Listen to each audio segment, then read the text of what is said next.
The opinions expressed on this show do not necessarily reflect those of Talk Radio AM 640. 10, 9,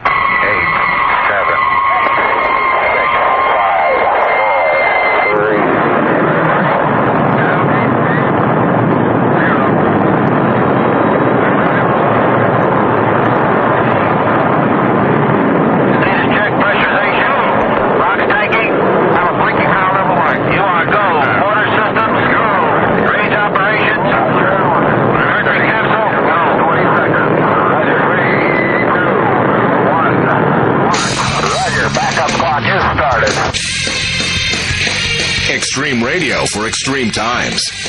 This is A View from Space with the Spaceman on Talk Radio AM 640. I'm the Spaceman. This is A View from Space. I'd like to welcome you in if you're driving around town right now, listening to AM 640. I welcome you in. Or if you're at work listening right now via the AM 640 app, picking up the show that way, welcome you in too. Or if you're listening to me right now on Shaw Direct on channel 865, I welcome you in also. Or if you're listening to me on your 3 or 4G personal communication device via the Stream the World software, also available on Apple Music Free, or the Radio Player Canada app, I welcome you in. Or maybe you're what some call the best seat in the house, sitting in front of your Mac, your PC at home, logged on to 640toronto.com, picking up the live audio streaming there. I welcome you in. Wherever you are in the world, I welcome you in. Well, it's happened again. And again in England. And we're told it's a man well known to authorities. How many times have you heard me say that if you've tuned in after terrorist attacks? And I break it down for you. I say it every time there's a terrorist attack, because it's a fact. They're always known to police. Yet, they are never stopped. When I come back, I'll give you the breakdown. Some astounding things in this breakdown tonight. This is the most promoted, hyped terrorist attack since 9/11 in the United States of America. It's Spaceman Talk Radio AM 640. I'm just getting started. It's a Spaceman Talk Radio AM 640. Communicate by email, spaceman at 640toronto.com or space at 640toronto.com. As I said, it's happened again. It's England this time. One more time. It's 2 in a row for him. A well-known man, again, to the authorities. And you will be surprised as I get deeper into tonight's show how many high-up personnel knew of this attacker. And you hear me say it every single time now, because there are no terrorist attacks that are not known once the perpetrators are not known once all the evidence has been gathered. I put the blame, and I believe rightly so, on the law enforcement agencies for this child sacrifice that went on Victoria Day this past Monday, namely MI5. That's I guess you could call them the Secret Service of domestic Britain. Inside the borders. Outside the borders, MI6 controls that. But MI5 I blame, and then the Greater Manchester Police Constabulary.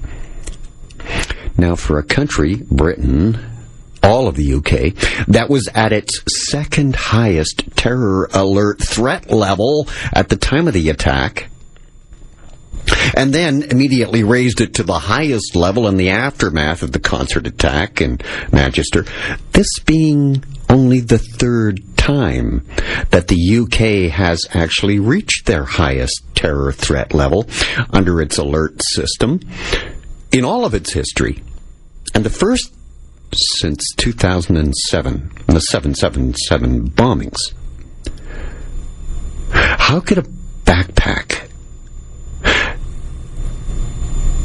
with a bomb inside not be subject to being checked when entering the front doors of a concert hall?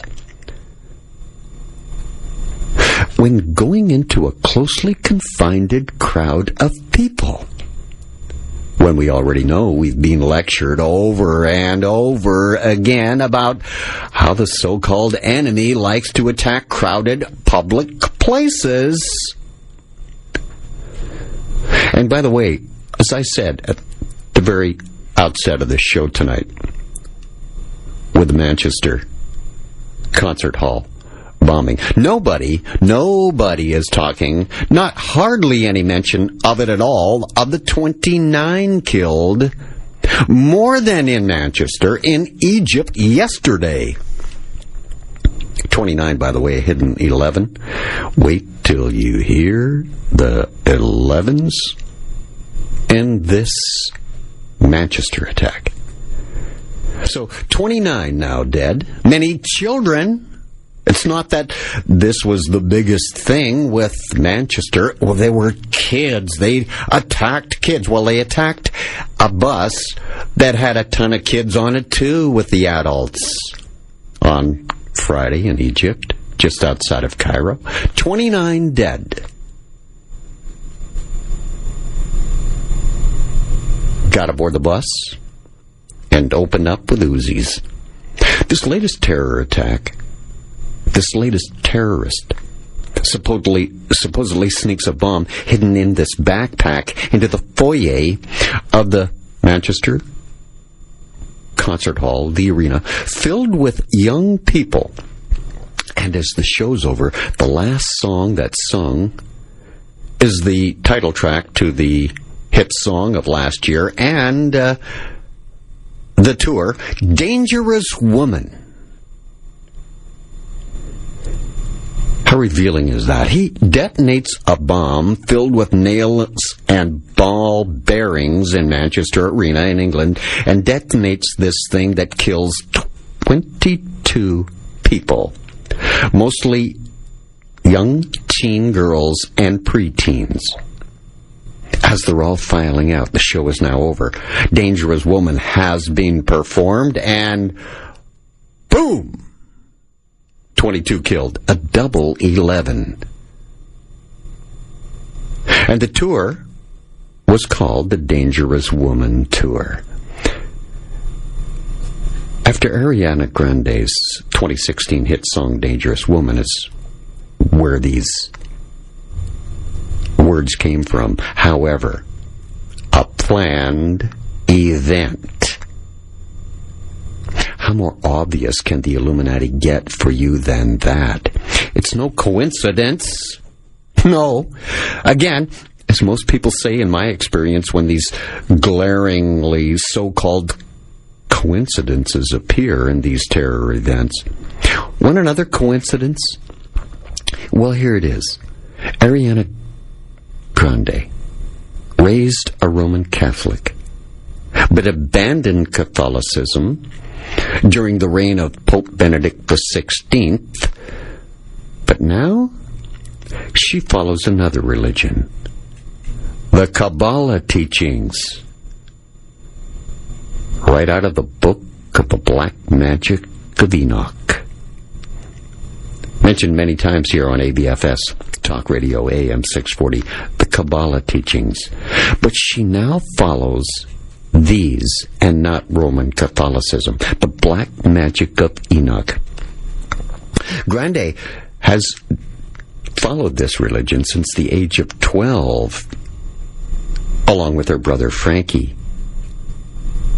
So at a very young age, being brainwashed herself to be one of the Illuminati's puppets, as many, many other superstar entertainers do. That's nothing new. Madonna, Christina Aguilera, Miley Cyrus, Lady Gaga, so many more are involved in that. And that's who inspired Ariana Grande. So, you want to reach stardom? Follow the Kabbalah. Ariana Grande has one of the largest followings on social media. She is the second most followed person on Instagram, mostly with young teens and preteen girls. This is why her concert was the chosen one. It attracts the youngest. And where? To the biggest venue in all of England. Kids were the intended target right from the beginning of this planning stages in this attack. And Grande attracts the most.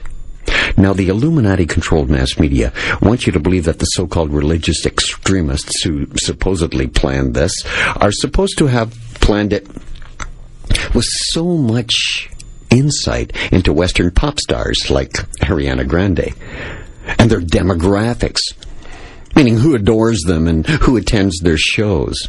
Who's the number 2 person on Instagram that the terrorists purposely picked in Manchester for their bombing. And a man from Manchester, well known to police, and could, without any trouble, even with the terror threat level at its highest, before the attack, the second highest level, who would be allowed to just walk in undetected or have his backpack even searched, as he was carrying the bomb in the backpack, allowed to walk into a concert hall foyer and detonate a bomb as thousands of kids were leaving. It's insane to think that it was all planned by jihadists from somewhere in the Middle East. No, this was an inside job. And what a time. The youngest audience and the biggest venue in all of England. And it was kicking off the summer concert and outdoor fair season with a literal bang. Because everybody all summer long, and it's mostly young people, they were the ones targeted this time. They got the message that all of those outdoor concerts, you could be risking your life this summer going out to see one. And of course, there's going to be a huge influx of live music concerts. I'll get into that in a few minutes deeper into tonight's show on Talk Radio AM 640. Now, as for terrorism, it's not a new phenomenon. The oldest terrorists this world's seen were holy warriors who killed civilians. For instance, in the first century, Palestine Jewish zealots would publicly slit the throats of Romans and their collaborators. Terrorist acts are always deliberate, always spectacular acts, because they're designed to rattle and influence a wide audience, beyond the victims of the violence themselves. The whole point of terrorism is to use the psychological impact of violence to affect political change, social change. Terrorism is theater. And this latest terror attack was even staged in a theater-like venue, the Manchester Arena. In this case, a music show with a crowd filled with mostly very young girls, accompanied by some by their mothers. The youngest girl that dies, we're told, aged 8. The sun worshippers number. Come out hours after the attack had concluded. You see, women are now the drivers of this part of the wheel of the year that we're in. And it has been since the spring equinox. By the way, the date of the coming fall equinox, when man takes over, September 22. Another double 11. This is going to be one hot summer, believe me. This number, 11, is all over this event. Meaning in numerology, the number of total destruction. You see, the woman rules for 6 months, while man takes the lead in the fall after the fall equinox with a more stern, less emotional approach. This is according to the sun worship religion closely adhered to by our leaders, the overlords of this world. To accentuate my point even stronger, look at what's coming up. Look what's coming out as the first big summer movie release. It's next week. It's Wonder Woman, a movie about a former comic book star, Wonder Woman, who is known as the unconquerable female warrior. You see, all of this fits with the brainwashing the world is being exposed to right now. It was mostly young females that became involved, unbeknownst to them, in a war on terror to the death last Monday night at Manchester Arena. The venue chosen, targeted by the Illuminati, was also very carefully chosen.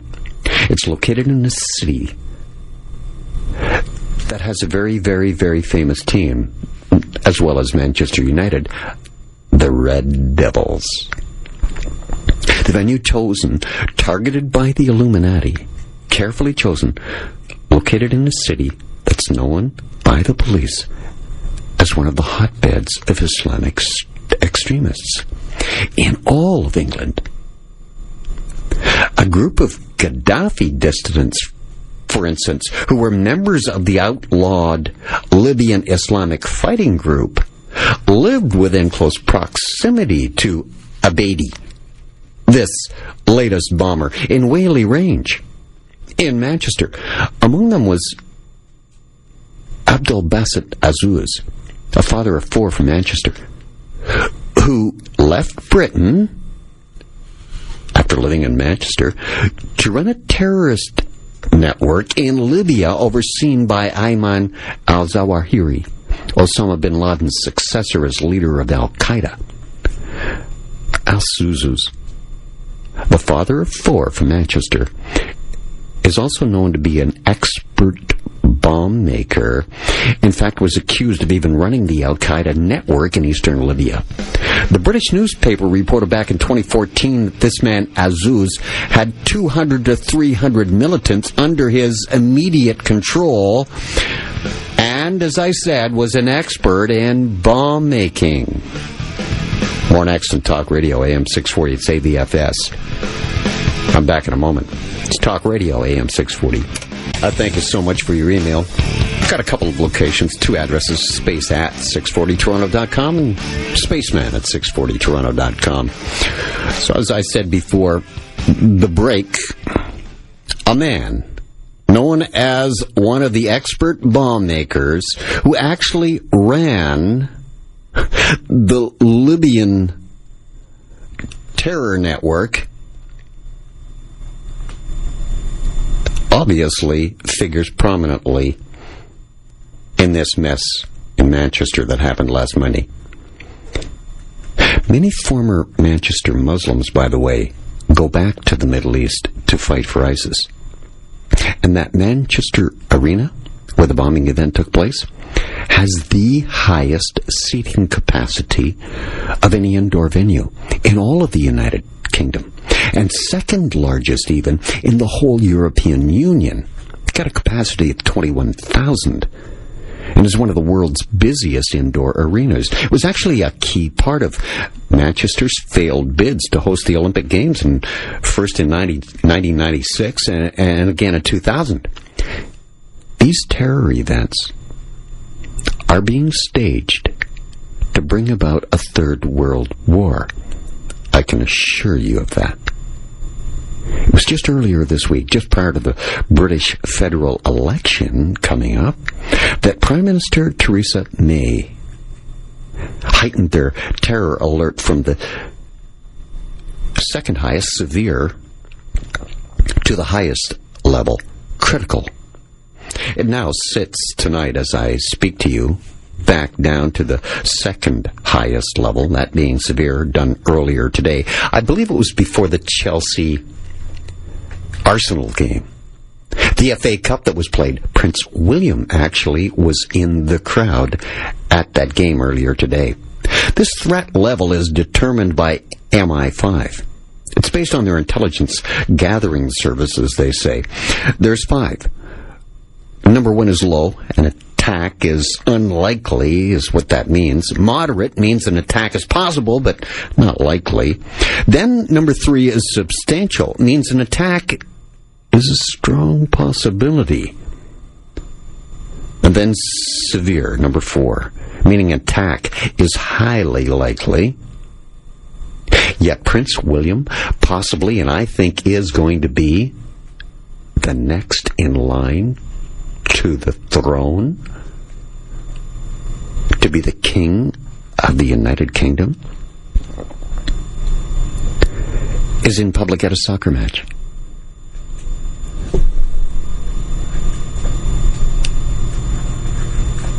So severe means an attack is highly likely. Critical, but it has been set at for more than a day, meant an attack is expected imminently. Yet when it was still there earlier today, Greater Manchester, the police department there, the constabulary, even issued this statement. While it was at critical, we urge the public to go out as you planned and enjoy yourselves, but be vigilant. This statement comes as the entire UK had moved its terror threat level to the highest possible. So these so-called authorities must obviously know something we don't, right? Manchester Police, constabulary in the very city, the site where the deadly massacre of a child sacrifice actually took place, after making what they are now calling great progress on the investigation. With now, how many arrests? 11, of course. 11 arrests now made. After sweeping raids all of this week, what a hyped, promoted event this was all week long. They kept you glued to the Illuminati-controlled mass media for more information on how this all happened, as they only let it out a little bit at a time.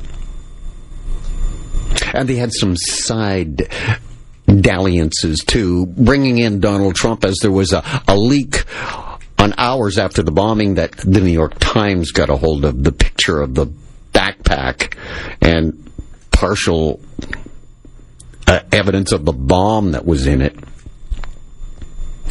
and even printed the name of the man. And the British police were very, very upset that this leaked, and the Americans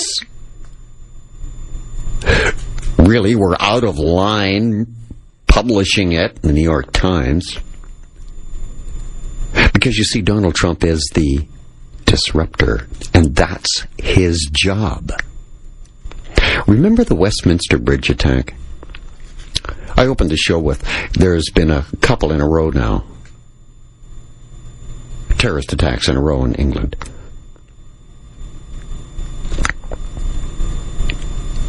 They also say they've reviewed the security at 1,300 events across the country in England. A little hidden 13 for you. But there is a big one coming. It's with the Westminster Bridge attack, because, as I say, every event is marked by the mark of the Illuminati, the number 13. Because this bombing had been strategically timed to coincide with the official start of the summer concert season and the summer fair season that right now traditionally are getting underway. The feeling of leisure in the outdoors, the basking in the warm sun, doing pleasant things, spending time with friends and family, having a laugh or two after a long, dark winter locked indoors. So people naturally want to get outside and start attending large gatherings at various outdoor events. But the real number that was obviously, to me, the most connected to this event is, of course, the 11. 11, the number of total destruction, the number associated with the Antichrist. The number 11 was used most heavily, almost as heavily, well, I would say even more heavily than this latest attack, September 11th attack on the World Trade Center towers in New York City in 2001. That was the Illuminati event that kicked off the whole terror era that you and I are living under right now. It's changing and has changed all of our lives. Which is the purpose of this constant threat of terrorist attacks. It's designed to do that. It's also to be used to prep a third and final world war. I've just mentioned the Westminster Bridge attack. I want to take you back there for a moment to jog your memory. Because we tend to forget so quickly the cycle of the news, as they call it. The Westminster Bridge attack also took place on a double 11 day. It was March 22nd of this year, just a few months ago, that an attacker identified as a 52-year-old Brit, Khalid Massoud, drives his car into pedestrians on the pavement along the sidewalks south side of Westminster Bridge and Bridge Street, killing 4, injuring 50. Now, on May 22nd, 2017, 22 are killed, many of them children, on another double 11 day, May 22. The Manchester Arena bombing attack, are you ready for the 13? Came exactly, the Manchester bombing attack came exactly 8 weeks and 5 days after that Westminster Bridge attack. 8 weeks, 5 days. The hidden 13, the number of the cult. The Illuminati always put their mark on their events. But then, you'll already know that if you're a regular listener to AVFS on Talk Radio, AM 640. The explosion at Manchester Arena, located in northwest England, by the way, happened in the foyer area, happened at 10:33 p.m. British time.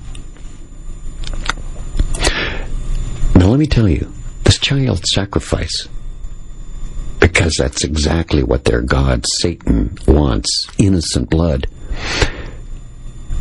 In Manchester, the home of the Red Devils, remember, as they're known to their many fans, took place at 22:33 hours British time, 10:33 p.m. That's 5 11s, a quintuple 11. 22:33 was the time of day. 22nd hour, 2 11s. 33rd minute, 3 11s. That's 2 11s and another 3 on the flip side of the coin or ratio. Now, if you're into mathematics, you know that 2 over 33 is 2/3, which is just another way of saying 22:33 is just another way of saying 66.6%. The numerology's all there, because it always is. Now, you have to ask yourself this question. If you still think for yourself. And don't depend on the Illuminati-controlled mass media to tell you the truth. The elite's biggest, most invasive promotion machine the world has ever known, the Illuminati-controlled mass media, have the capability of reaching most of the world's population. So how does a suicide bomber get himself and an explosive device into the arena with all of the UK under its second highest terror alert? Aren't there even backpack checks?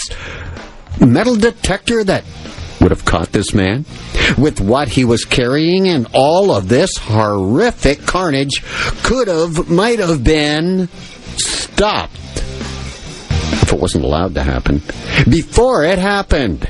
Think about that. It's the Spaceman Talk Radio, AM 640. There's more right after this break. It's the Spaceman and AVFS. That's all it is. Talk Radio, AM 640.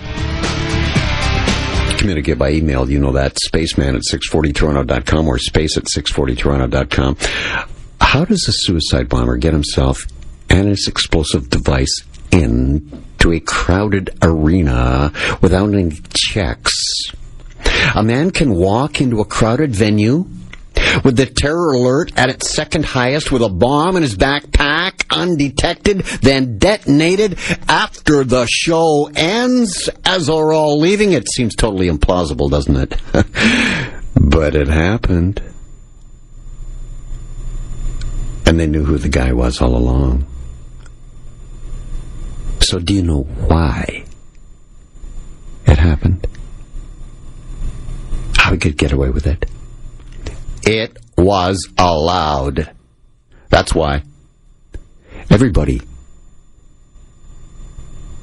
The Illuminati control, through their octopus of power, tentacles, masonically and corporately, that stretches far and wide into most countries in the whole world, were out in full force, drawing attention to this one event, hyping it to no end. And you have to know it was promoted, not just reported on. And it's still going on. And it's going to go on for longer. This hyping of this event, it was supposedly because of the new style that ISIS has moved to, where they now target young people, children. That's so obscene, so apprehensive, so diabolic, so macabre. The children, you see, are always guaranteed to raise the ire of the whole world on this enemy in this war on terrorism, no matter where you live. I'll tell you more about how widespread this obvious corporate control the Illuminati have garnered together this week to draw attention to this Double 11 event. All over it, Double 11s. They've come out in full force, condemning, drawing attention to this bombing, strategically targeting kids. All the messages are of one mind, and really are directed at young people who will be the ones who are going to be attending, as I said earlier, all of the summer concerts, all of the galas, the get-togethers with the stars this summer. And it's just getting going. So everyone will be talking about it at every event that they attend this summer. Hey, we could die.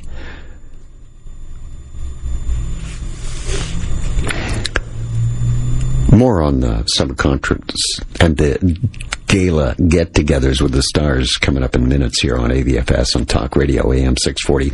And I mean everybody they control has been commissioned.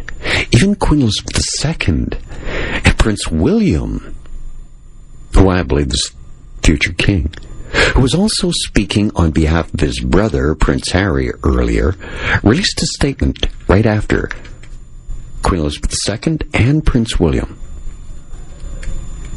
releasing a statement expressing their condolences to the bereaved families of those killed that day after the attack on Tuesday of this week.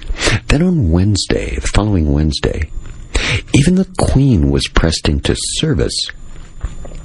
She made what you would now call a rare appearance in public. She journeyed to the Royal Manchester Children's Hospital to visit the wounded children and staff who were at the scene directly after the explosion. Nice photo op for the royals. Now, with the latest on the investigation, the Manchester police have stated that great progress has now been made. This after a whirlwind of activity, we're told, that's been feverishly going on all week. The latest arrests were announced by the Greater Manchester Police Department. And you'll never guess the number of arrests. 11 as of tonight. So we have 22 dead, a double 11. The age of the bomber, Salman Abedi, 22 years old, another double 11. And the date, the 22nd, a double 11. And the time, a quintuple 11. The time of the blast, 22:33 British time.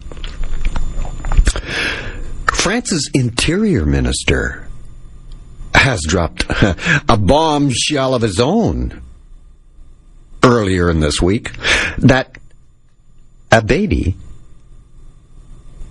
is believed to have traveled to Syria and claimed that he had proven links with the so-called Islamic State. This from France's interior minister. Now, you talk about high-ups knowing about this person called Salman Abedi. The Home Secretary, Amber Rudd, of Britain, confirmed UK security services had also been aware of this British-born attacker. How high do you have to go in the hierarchy of command before something is done when this is known? Isn't the Home Secretary, Amber Rudd, right near the top? The office of the Home Secretary in Britain is a British cabinet-level position. So who's watching the henhouse? Well, it seems obvious. It's a fox. The man suspected of carrying out this attack has been identified as 22-year-old Salman Abedi, born in Manchester to Libyan parents, and had known links to ISIS. Suicide bomber Abedi is believed to have traveled to Syria, radicalized before returning to the UK to cause carnage at the concert. Son of Libyan parents, we're told, who fled their native Libya and came to England as refugees. This was during the time of the end of Gaddafi. This suicide bomber was thought to have left for the Middle East, then came back again to Manchester just days before the massacre. Here's something else I need to mention. You got to wonder if this fact will manipulate, influence the UK election coming up on June 8th. Britain wanting now more than ever to control its own immigration. Notice how, for confusion's sake only, there's recently been so many of these so-called outside sources who are manipulating somehow from the outside these major elections. With the same exact scenario play out with France, the latest, and then way before that kicked it all off, Donald Trump and Russia interfering. And still all just talk, smoke and mirrors, no evidence. Just hearsay, really. Just saying it. Salman Abedi was born and raised in Manchester. 94, he was born. He's the second youngest of 4 children. Grew up in a Muslim household, but matured into a university dropout with what we now know as an appetite for bloodshed. His parents, Samia Tabal, his mother, his father, Ramadan Abedi, who fought against Muammar Gaddafi's army, by the way, was a security officer, and also had his 14-year-old son fighting. They're Libyan-born refugees who flee to the UK to escape Gaddafi. It's thought that they returned in 2011, the family did, right after the Gaddafi regime fell. Salman Abedi has an older brother, Ismail Abedi, who was born in Westminster a year before Salman in 1993. He also has a younger brother. His name is Hashim Abedi. And the 4th child is the sister. Her name is Jomana. His sister even suggested that Salman carried out the attack for revenge on U.S. airstrikes that took place in Syria, ordered by President Donald Trump. She said, I think he saw children, Muslim children, dying everywhere and wanted revenge. She said he saw the explosives America dropped on children in Syria, and he wanted revenge. She ended with this: whether he got that is between him and God. Salman Abedi's younger brother, Hashim, living with his parents in Libya, even now, also even stated that he knew Salman was planning this attack. And there's no way he planned it either. He's quoted as saying this: he felt sure there was something going on there in Manchester, and he thought his brother would do something like a bombing or an attack. So after the bombing took place, Hashim, the younger brother, said, having internet, I see the attack in Manchester, and I knew that's my brother. This guy was on the officials in MI5's radar too. His younger brother, Hashim, had been investigated for about a month and a half over suspicions he was linked to ISIS in Libya. And a spokesman for the Libyan authorities said that we were told we were not quite sure about this, but when we arrested Hashim and we asked him, he told us, I have ideology with my brother. I know everything about my brother and what he was doing there in Manchester. His brother Salman was registered as living in the Abedi family home, located on Aylesmore Road in South Manchester, as recently as last year, where plainclothes police actually raided a downstairs red brick semi-detached property earlier this week. He was thought to have lived at a few different addresses in that area, including one in Wilbraham Road, where the Greater Manchester Police arrested a man on Tuesday of this past week. Now, have you heard about the latest on Salman Abedi calling his mother? It's next on Talk Radio AM 640. I'm the Spaceman. This is AVFS. It's the Spaceman, Talk Radio AM 640. Communicate by email only. You know that. Possibly, if you're a regular listener. 2 addresses, space at 640toronto.com or spaceman at 640toronto.com. Please forgive me if I haven't gotten to any of them yet. There's just so much. There's just so much going on in this past week. I'll try to get to them. Now, as I said before the break, have you heard the latest about the Manchester bomber Salman Abedi's I'm sorry call to his mother? He made it just before he went off to detonate that nail and ball-bearing bomb at Manchester Arena.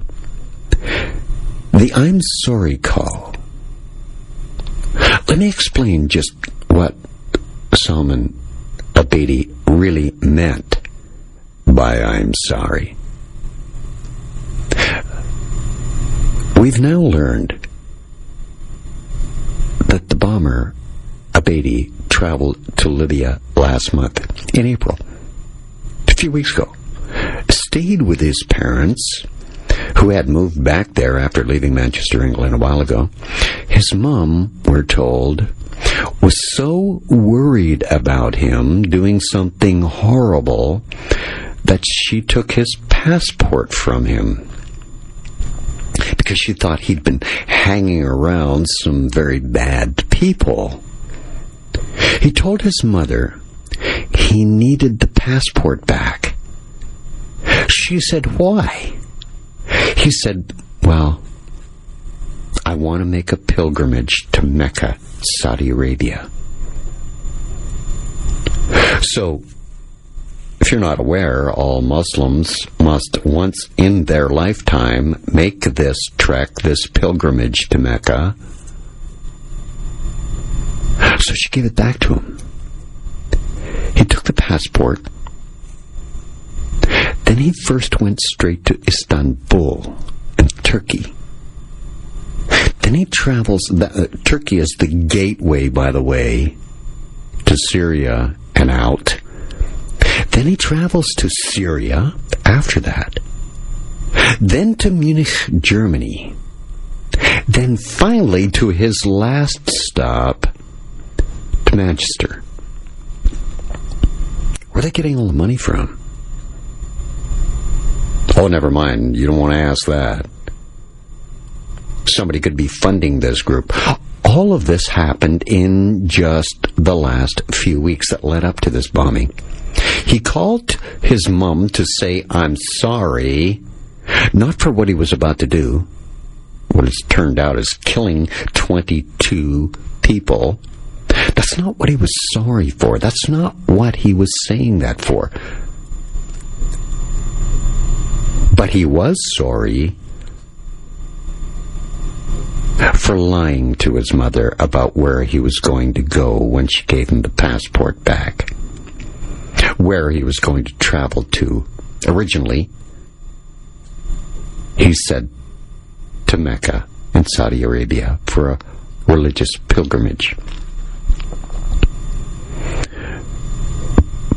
But he went to Istanbul in Turkey, then crossed the border into Syria, then flew to Munich, then to Manchester. Lied to his mom. So he called her to say, "I'm sorry about that."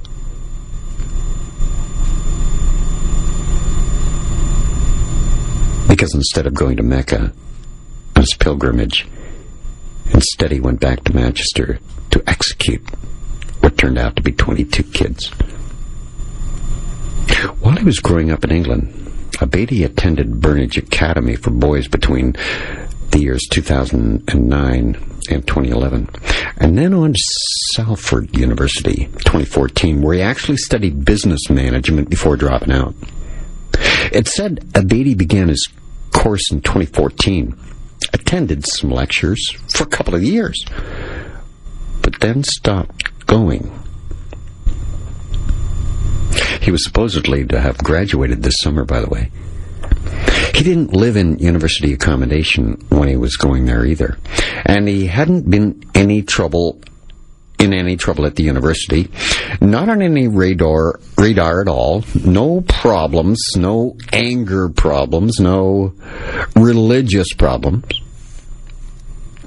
Now, neighbors of his on Ellesmere Road in Manchester, the family home, told how Abedi had become increasingly devout and withdrawn. One neighbor actually said they're a Libyan family and had been acting very strangely. A couple of months ago, he was seen chanting the first Kalma, an Islamic prayer, really loudly in the street. He was chanting it in Arabic. He was saying, "There is only one God and the Prophet Muhammad is his messenger." A family friend who lived in the same building described the Abedis as a very religious family and stated that most of the family had returned to Libya, leaving only Salman and his older brother Ishmael behind. He's the first one, Ishmael is, that British police arrested earlier this week. Now, a man who lives across the street from the Abedis said they had not been there for quite a while. Different people came and went, too. Another neighbor stated that she believed that the parents had left before Christmas, and just one or two young men had been living in the property. The neighbor that lived across the street also said that a huge flag, possibly Iraqi or Libyan, had been hanging from their house window. He said there was a large Iraqi flag hanging there, but never thought anything of it. And then added, we thought it was about football or a protest at home or something. So the British Home Secretary also, as well as France's Interior Minister, knew of this guy, Salman Abedi's connection to ISIS. Did you know that? The British Home Secretary and France's Interior Minister both knew of him. He stated that, this is the British Home Secretary, that Abedi had proven links with the Islamic State. Now, this French Minister of the Interior, Gerard Collomb, told French television that both British and French intelligence services had information that Abedi had been in Syria weeks before. He was quoted as saying, all of a sudden he travels to Libya, and then most likely to Syria, became radicalized, decided to commit his attack. Did you hear that? That they knew he was in Syria a couple of weeks before the attack, yet he was allowed to return to Britain first, go through customs, a man that's known to them, just flying in from Syria, go through customs, and then to collect his bomb, then gains access to a concert foyer in Manchester Arena without any observation, detonates that damn bomb. All of this happening while Britain's under its second highest terror threat level. How's that possible? How is that possible? Do you have an answer? Besides that it was a coincidence or a perfect storm? That's occasionally used also. It's totally ridiculous to believe that. This attack, again, I repeat, was allowed to happen. In fact, the suicide bomber was enabled to complete his mission with the one supposedly watching these kinds of movements of these kinds of types of suspects, being complicit all along. And then when it's all over, and the damage has already been done, the spectacular event executed, the authorities then swoop in with force, speed, and precision when it's all over and supposedly solve this crime in just 5 days after the event, with what's being called by Britain's top counter-terror officer as having arrested a large part of the terror network that's now believed to have supported this suicide bomber. And that's why they dropped the level from critical back to severe. We're told that Abedi's identity that was actually revealed to the authorities by a bank card found in his pocket. It's the Spaceman. This is Talk Radio AM 640. There's more right after this break. I'm the Spaceman. It's AVFS on Talk Radio AM 640. Emails to space at 640toronto.com or spaceman at 640toronto.com. So, the New York Times newspaper breaks protocol, gets some information, prints it in the New York Times, and they have the name of the perpetrator already. And of course, this just set off a firestorm of bad, ill feelings between the United States and Britain And it involved Trump, of course, because, well, Donald Trump is supposedly responsible for those kinds of leaks and should have a handle on things. You see, Trump just happens to be at the NATO meeting in Brussels, Belgium, where it wasn't just a few days ago, and this was now before the attack on Manchester Arena, that the Secretary General of NATO said that NATO would not be using ground troops to get into this war. He confirmed it. They would not participate. And of course, Donald Trump is over there saying, hey, I want more support, more help from you guys.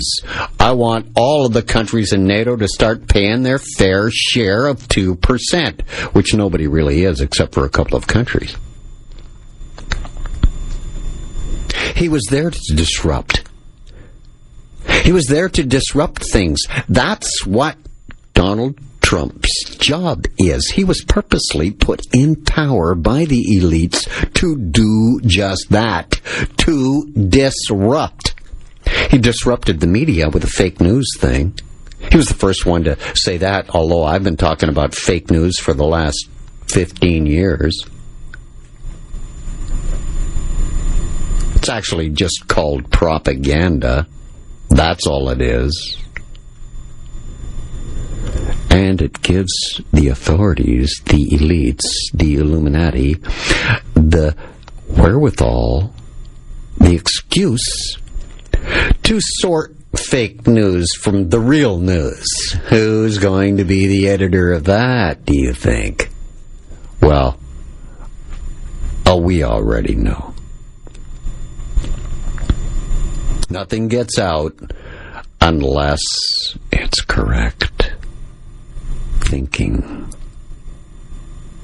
The elites control the media. And at the NATO summit, it was Trump's job to bring up the fact that this war on terror should involve NATO. NATO is not at the moment participating, as I said, directly in this war, but have said that they need to step up their support efforts in waging this battle in the near future. As I said, the Secretary General of NATO, Jens Stoltenberg, confirmed that NATO would not be participating with troops in a ground war to fight ISIS earlier. But actually, that was conveniently just last week he said that. See how it all kind of follows step by step, leading the brainwashing thought process to where they want you to go and what you want, what they want you to believe. But I tell you now, this is the job of the disruptor president, Donald Trump. It's to expedite that direction in NATO. In other words, and mark my words, NATO will soon be playing a much larger role in this fight against ISIS, and countries will be bound by rule of law to spend what the NATO alliance has already established as a law at a meeting in Wales in England in 2014, but it's not being followed by all of its members. In fact, there's only two that's paying 2% of their gross national product. The law is for each country to have to pay 2% on defense. Believe me, the events of the last few weeks, including the killing of 22 kids in Manchester, is a big part of, designed to getting all of the citizens of these NATO-aligned countries, all 28 of them, behind the Illuminati's cause of establishing a new world order by way of a third world war. So even under the second highest terror threat in the UK, publicly attended events will go on. But with the enhanced security now, you know what this means, don't you? The enhanced security. Let me decipher that for you. There will not be, I repeat, will not be another terror attack in the next few months in the UK. Maybe somewhere else, but not the UK. No. This continuation, this carrying on, is solely for the purpose of to show the populace that things are different now, so you'll be thoroughly searched. When you go out this summer in England, there'll be a huge increase in armed police and soldiers on display for all to see at all the events. And the people will soon get the message and accept the message from all the security and surveillance that they're indeed involved in a war now, which is the whole point of this aftermath in the UK, of a show of force. Guns on the streets everywhere, indeed, giving the impression of a world at war. For instance, Wembley Stadium officials earlier today said there was to be an enhanced security operation for all upcoming events, including today's FA Cup final that Prince William actually attended, between Arsenal and Chelsea. If you're an English Premier fan, you already know Chelsea won that game. Sunday's League Two playoff final tomorrow between Blackpool and Exeter, and Monday's championship playoff decider between Huddersfield and Reading will all have enhanced security. In a statement, a spokesman for the Football Association encouraged supporters to arrive very early as possible, for additional checks. Get it? This whole thing is just an exercise to imprint in everyone's mind. And what better crowd to get everybody involved in than sport and music? I'll get the message loud and clear this summer in jolly old England.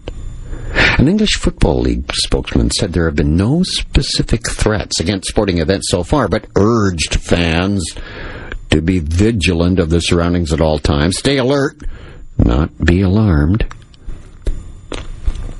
Greater Manchester itself is scheduled to host 3 days of sport this weekend, starting yesterday, Friday, with the Great City Games, as they're called, ending with Sunday's Great Manchester Run.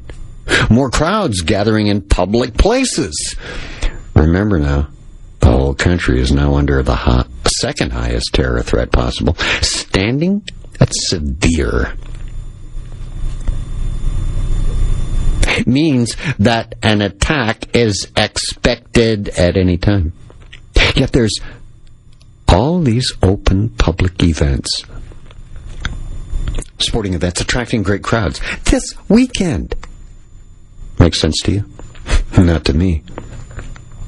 If there was a real, credible threat, these events would be postponed or canceled. Threat levels at its second highest?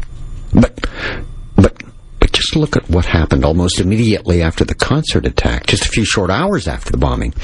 Another music concert was held, this time at Albert Hall. It's another Manchester concert venue, just down the road from Manchester Arena, where the bombing took place. Get this, it was a Canadian band. Remember the Dangerous Woman tour and the connotations there? Well, get this, the second act, following the night after, Canadian band called Broken Social Scene. It's exactly, the band's name describes exactly what happened to all of Greater Manchester this week. It's a broken social scene. And to give this unknown band from Canada their gig and even greater global exposure in the Illuminati-controlled mass media, guess what? Johnny Marr shows up, takes the stage in a guest appearance to help out. Right. You mean to put it on the map? You mean to get attention? Worldwide, Johnny Marr, of course, the Manchester-born guitarist, big in the 80s with the band Morrissey, and he was also the co-songwriter of the Smiths, the English rock band formed in Manchester also.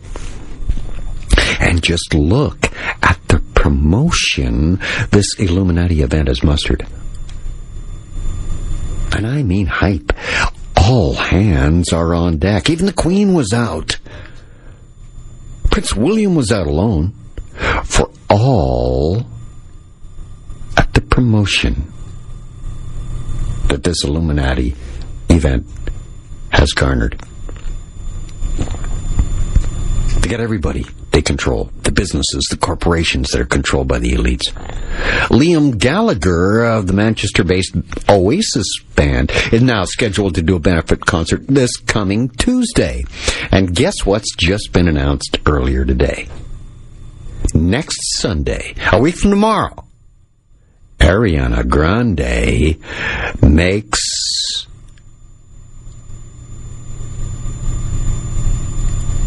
another appearance in Manchester. Yes. Ariana Grande's handlers have scheduled a benefit concert back in Manchester to raise money for the stricken families, they say. Yeah. Probably to pay for the funeral costs at her last show. On the other end of the spectrum, musicians' responses to the horrific attack have varied greatly. Stars like Nicki Minaj, Anastasia, pledging to do what they think everyone should do. Go on with their shows in Manchester, while others, like Take That, Blondie, cancelling their performances in Manchester. Kiss were due to be the first band to perform at the venue after the bombing at the Manchester Arena. Cancelled, but announced they're not coming. A statement released yesterday. Other, what I'd call, promotion of this bombing attack in Manchester by the corporations is the fact that Netflix, of all companies, have called off premieres of their shows Glow and Orange is the New Black. The streaming service will no longer hold premieres for Orange is the New Black, Season 5, and Glow. In its new original series from Orange creator Yenny Cohan, based in the 1980s female wrestling league of the same name. There's the female power rising once again. The event was scheduled for May 30th in England's Curzon Mayfair Cinema. Warner Brothers axed its screening of Wonder Woman 2 on Wednesday. The Universal movie chain scrapped its debut of The Mummy earlier Thursday, and there's more. That when I come back on Talk Radio AM 640. It's Spaceman. More next.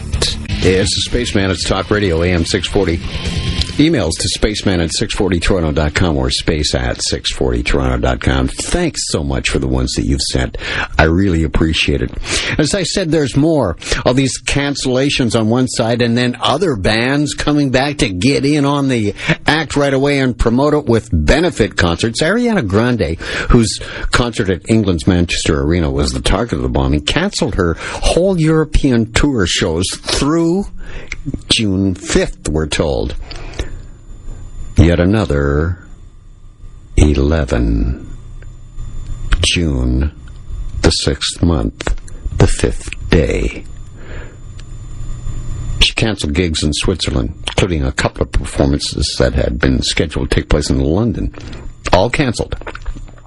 But now it's been announced, as I stated earlier, that Ariana Grande, her handlers, have booked her in for a benefit concert a week from tomorrow in Manchester. It'll only be the one show. Then back on the hiatus until June 5th. With the Dangerous Woman Tour. The Premiership Rugby League also has told Press Association Sport that there'll be a minute's silence ahead of the Exeter Wasps clash at Twickenham, and it's widely expected there would be similar acts of remembrance before the football finals. There were many other places, too, with this 1 minute silence, showcasing the Illuminati event, the Manchester concert bombing, all this week. For instance, there was a minute's silence on Wall Street, the New York Stock Exchange. There was a minute's silence before Manchester United won against Ajax in the UEFA Europa League final, earning them a UEFA Champions League group stage return for next season. Oh, everyone was so high. Everyone was so happy with Manchester United winning something, with emotions being so strong, you see. The team being from Manchester, the site of the bombing. I bet there were even Ajax fans secretly pulling for Manchester to win the day in that game. Then, finally at the NATO summit meeting, with all 28 members, plus Montenegro, who joins NATO June 5th, by the way, the same day Ariana Grande's tour gets back on the rails. And when Montenegro joins the NATO organization, it'll make the number to 29 members. Another 11. That number is rife all the way through this latest Illuminati event, now known as the Manchester concert bombing attack. And Montenegro got some attention too, clear attention this week, because you know that mostly the Illuminati-controlled mass media doesn't go for facts. They go for innuendo. They go for rumor. They go for, well, spin. And the spin on Montenegro was, yes, they were at the NATO conference, and Donald Trump elbows the president of Montenegro out of the way when they were jostling for position for pictures. Little do people know that Montenegro was not yet a member of NATO, and that's why Donald Trump moved him out of the way. He's not a member yet. He hasn't paid a thing. He's done nothing. They've not lifted a finger. NATO has had American troops on the ground for them. Pays most of the way for the protection of Europe. And so that doesn't get on the Illuminati-controlled mass media. But Melania Trump on his European tour, slapping his hand away a couple of times in some key moments caught on camera. Oh, all a flutter in the world of the Illuminati-controlled mass media on that. That is just so, well, spinning. I've got a thing to do with anything, really. It's just pointing out that Donald Trump is a disruptor. The Illuminati have been at this game of mind manipulation, mind control for a very, very long time. For instance, the Austrian-born pioneer in public relations is Edward Bernays. He's known as the father of public relations, and also, that's why I've just been talking about, the father of spin. He once said, the conscious and intelligent manipulation, the conscious and intelligent manipulation of the organized habits and opinions of the masses is an important element in democratic society. Manipulating organized habits and opinions of the masses. It's important in a democratic society. Words of Edward Bernays, the father of public relations, the father of spin as he's known. Those who manipulate this unseen mechanism, he said, of society constitutes an invisible government, which is the true ruling power of our country. That's when he was working in America. A statement from Edward Bernays, known as the father of public relations, the father of spin. The true ruling power he spoke about, I call the Illuminati. You see, dreams of revolutions are dreamt up by geniuses, carried out by fanatics, And the rewards are reaped by the criminals. Oh, they've been spinning, faking your news for years. You just don't know. You haven't checked yourself. You haven't looked deeper into things. That's what I do on this show on AVFS. On this 50,000 watt blowtorch, AM 640. In 1915, for instance, going back all the way to 1915, the Lusitania was sunk by a German U-boat. Soon thereafter, believe it or not, for the newsreels, actors were hired to portray drowning passengers for the newsreel about the sinking. The production was presented to a gullible public as an authentic newsreel.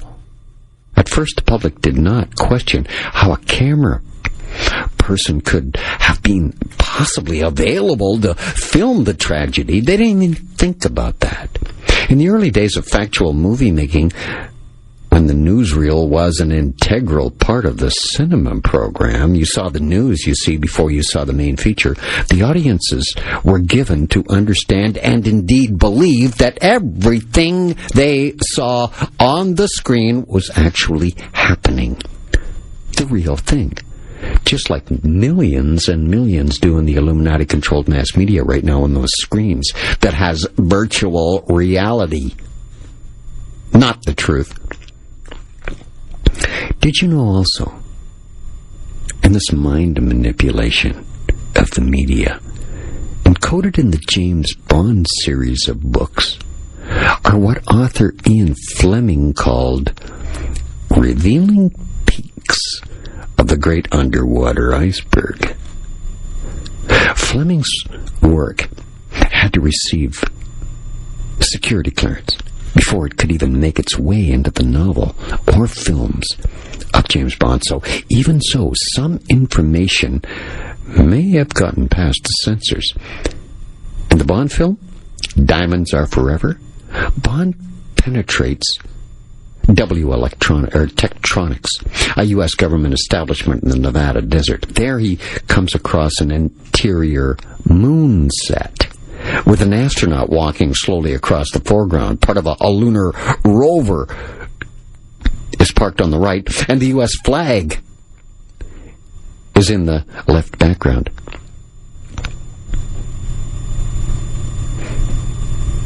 That was in a James Bond movie.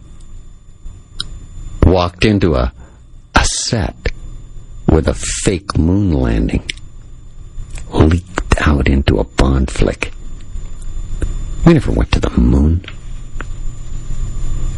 We can't get any farther than about, well,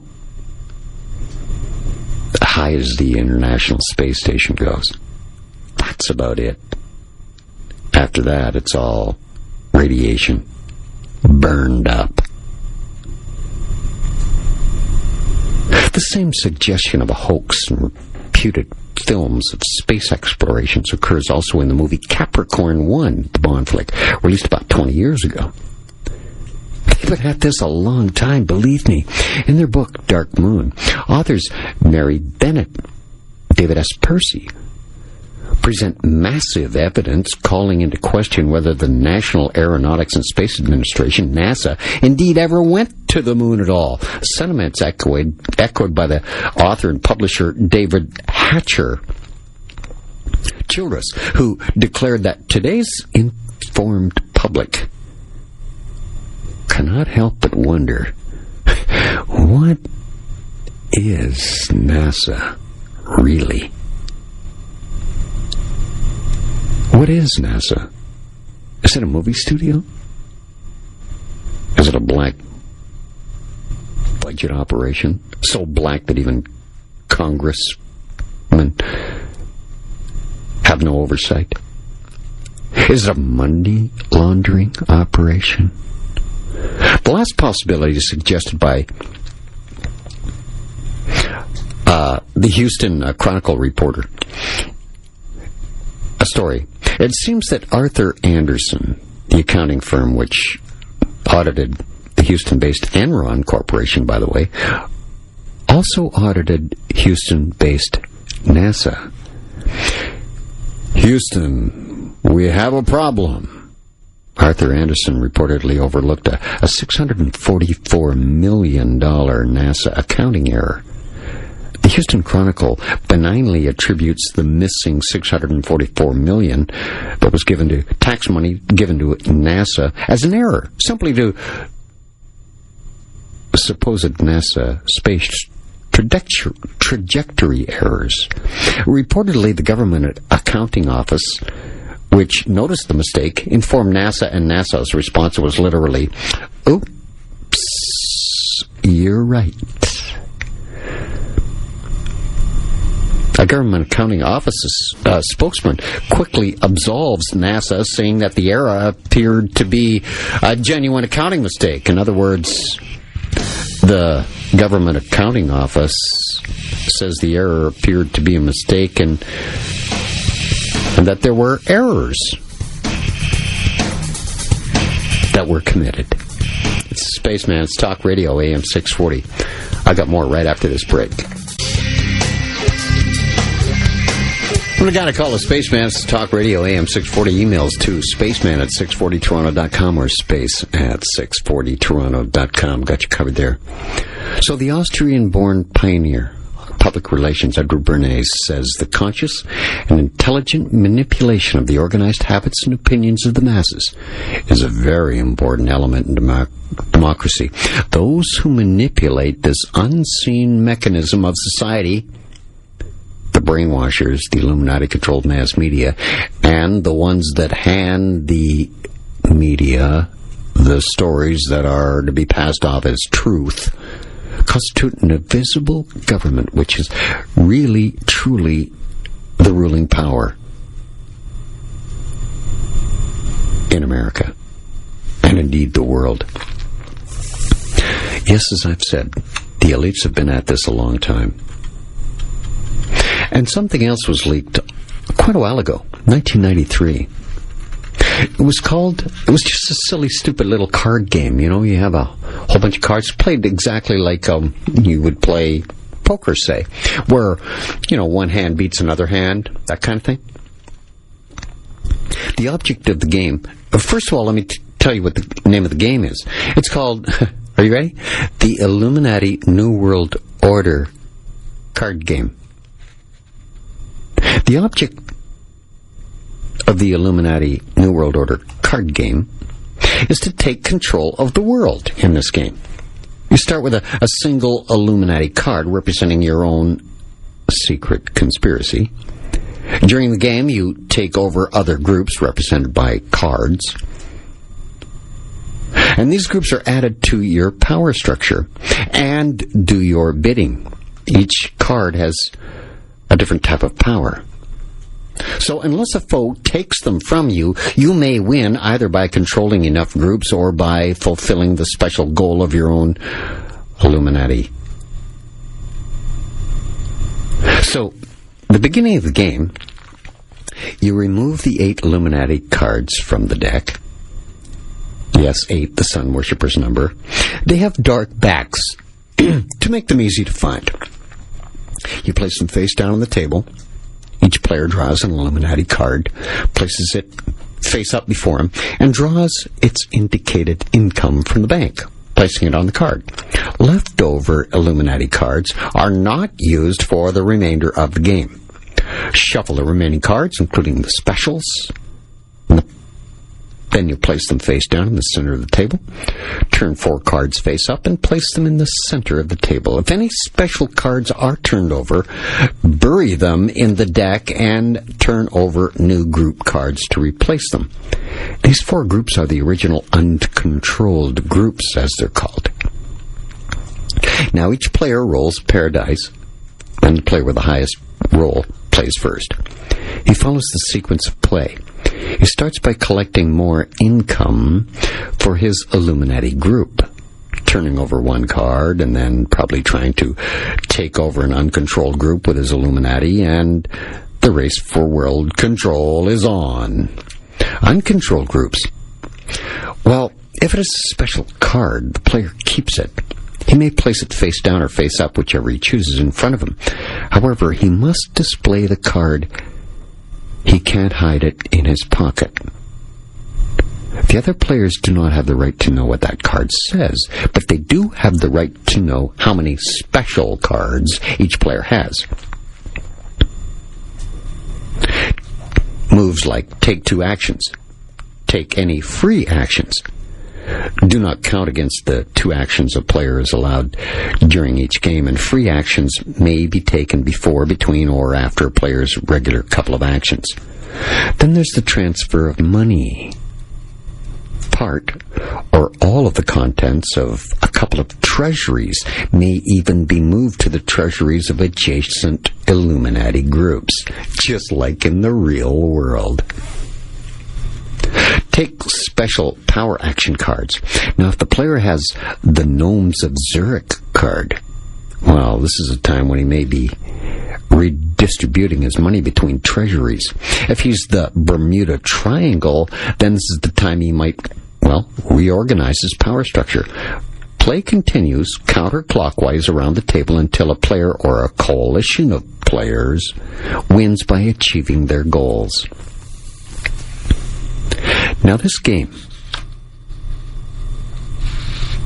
is smoking gun proof that Illuminati planned terrible events many years ago to bring down our culture are in this game. Cataclysmic events accurately foretold in this Illuminati card game, and some of the events have actually already occurred. In 1990, it was a role-playing inventor by the name of Steve Jackson who was planning this new game, which he would ultimately call the Illuminati New World Order game. He created a game that would hit very, very close to home, revealing the actual parts of the Illuminati plan to propel this world into the New World Order. I call it predictive programming. Planting these ideas that this is already planned and underway and will go on no matter what anyone says. That kind of a mentality. Accept because it's familiar. Everything that we've been going through and more is in these cards that are used in this Illuminati New World Order card game. Now you'll see that this card game has actually accurately predicted events that have recently occurred, catastrophes that have rocked our society to its very foundations, and have begun to prepare for a kingdom of the Antichrist, well known as the New World Order if you're a regular listener to AVFS on Talk Radio AM 640. Steve Jackson, the inventor of this game, gives you an incredible insight into the Illuminati plan very precisely. This game was in the beginning stages in 1990 and was finally published in 1995, becoming a bestseller, by the way.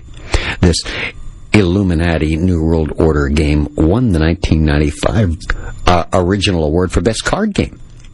With these dates in mind, let's take a look at the pertinent cards to discuss, demonstrating how completely and thoroughly and accurately they tell of the Illuminati plan to produce the Antichrist through a societal catastrophe, disaster, war, religious strife, and renouncing a religious faith. Plus weather control and weather warfare. You'll be absolutely astounded by these remarkable playing cards. and the ideas behind him. And you will undoubtedly say to yourself, as I review these cards for you, I didn't know that event was planned by the Illuminati. And that, remember, the fact that Steve Jackson included them in his card deck means he knew these events were planned. He knows the MO for the express purpose of tearing down the old society so that the New World Order could be established. And its final king, the Antichrist, will lord over it all. Oh, Steve Jackson, undoubtedly,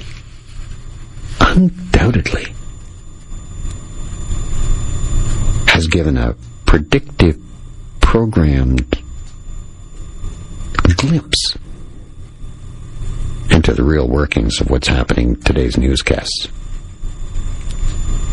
that aren't really news at all.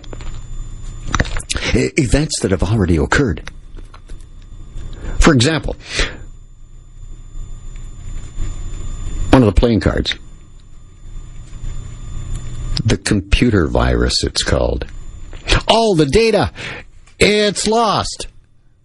How often does that happen? Quite often, hasn't it? Identification theft. The latest one is Yahoo, and a Russian named Baratov supposedly behind it, going on trial soon, too, with a computer virus. All data lost. Pick one of your rivals around the table to suffer your wrath and play this card at any time. It requires an action by your Illuminati or by computer groups with a total power of 3 or more. So it's quite powerful. A computer virus card to play. And you and I now know that the Illuminati have played the computer virus card quite heavily in the last few years. In real life. Not a card game at all. Can you imagine computer viruses planned by the Illuminati so that you download the spyware they want you to, which is said or given to you under the guise of protecting you from the malware? There's more cards. Let's go through. Coming up on Talk Radio AM 640, it's the Spaceman. This is AVFS. I'm the guy to call a Spaceman. This is Talk Radio AM 640. Emails to space at 640toronto.com or spaceman at 640toronto.com. It's the only way I communicate, and I thank you so much for the one that you've sent. Now, I've just been talking about this game, predictive programming. It's invented by a man named Steve Jackson years ago. In 1993, it first hit the stands and was a bestseller the first year in 1995. Cards. It's actually predictive programming, showing you that the Illuminati control and what they control. One of the cards that you can play to win the game is computer viruses, it's called. You perpetrate that on your enemy next door neighbor. See, the Illuminati want you to believe that the Internet is one of the last truly free mediums of global communication left. Oh, yes. What better way to gain such invasive tracking control on you than to use the viruses to get you to download protective software that's really actually spying on you? The Illuminati is the driving force behind computer viruses. How many viruses have been let loose upon the public? You'd be surprised. Anonymous. You heard them a while ago? Responsible for all of these computer hacks. Like the latest one, the private server that Hillary Clinton was running for the President of the United States used, and possibly incriminating evidence on that.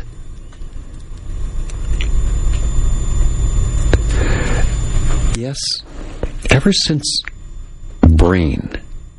You heard of that?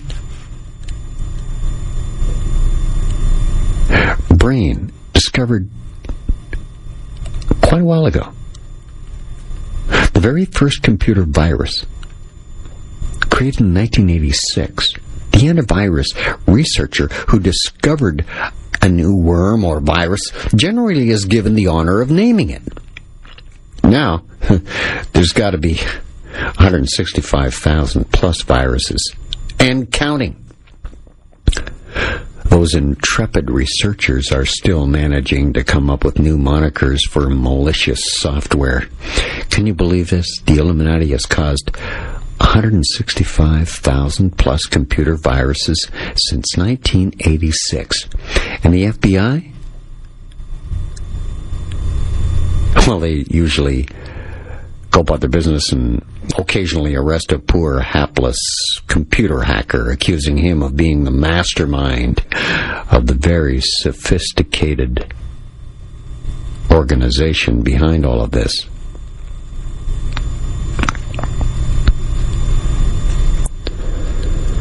Look at some of the names of the viruses. There was the intimidating names like Blaster, Chernobyl, Code Red, Hybris, Goner, Slapper, Slammer. Less popular these days, playful, perky names like Pretty Park, Birthday, Happy Monday, Smile, New Love, and Titty Bear. They're always in fashion. Temptresses, Deep Throat, Hooker, Fun Love. Love Letter is another name. Naked Wife, Paradise, and the ones that seem to refer to the person who created the worm. Annoying Brat and Coma, Faker, Glitch, Sandhound, Slacker, Small's another one. The Thing was another one, and Yo Mama was another. And there are also names that seem to make no sense at all, like Gokar, Klez, Nimda, Welya, Yaha. That's the computer virus card. Not the most powerful, but pretty powerful if you've got that in your hand in the Illuminati-controlled card game called the New World Order. Then there's the sniper card. The bottom of this playing card reads, "At any time, at any place, our snipers can drop you. Have a nice day." You can remember only too well. This card's already been used, the sniper card. Beltway sniper attacks in October of 2002, carried out by a couple of snipers. Or sniper fall guys, I should say, that clearly were under mind control. Do you remember? It was around the Beltway. The Beltway sniper, they were called. The two, an older man and a younger man. "We have caught the sniper like a duck in a noose," was the signal for them to surrender. For a 22-day period, yes, double 11, in 2002, between October 2nd and the 24th of 2002, snipers terrorized the people in the Beltway area around Washington, D.C., killing them just as this card in this game stated. They drop victims at any time, at any place. For 22 days, those snipers shot, killing 10. Throughout this sorry episode, constantly pointed out to you that various satanic symbols, the pattern of the sniping was placing on the ground. So, the original Maryland shootings, shown to be not geographically random at all, occurring on a satanic holiday devoted to the destruction of the old order. 30 shooting pattern forms in a broken cross. Satanic calling cards left at the scene of these shootings. The shooters leave a death tarot card at the scene inscribed with, "I am God." That's the message. Shot number 11, when they killed this 11th person on October 11th, was on a line that formed a satanic pentagram in the ground. Surprising and unexpected occult symbolism uncovered by studying the Beltway sniper shooting pattern. I covered this when it was going on, real time, in 2002. On AVFS, on Talk Radio AM 640. Yes, the show was on the air in 02.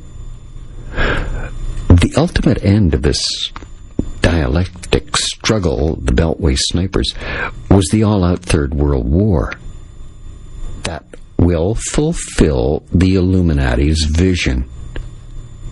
And all Steve Jackson, the inventor of this card game, knew about this part of the plan when he created it.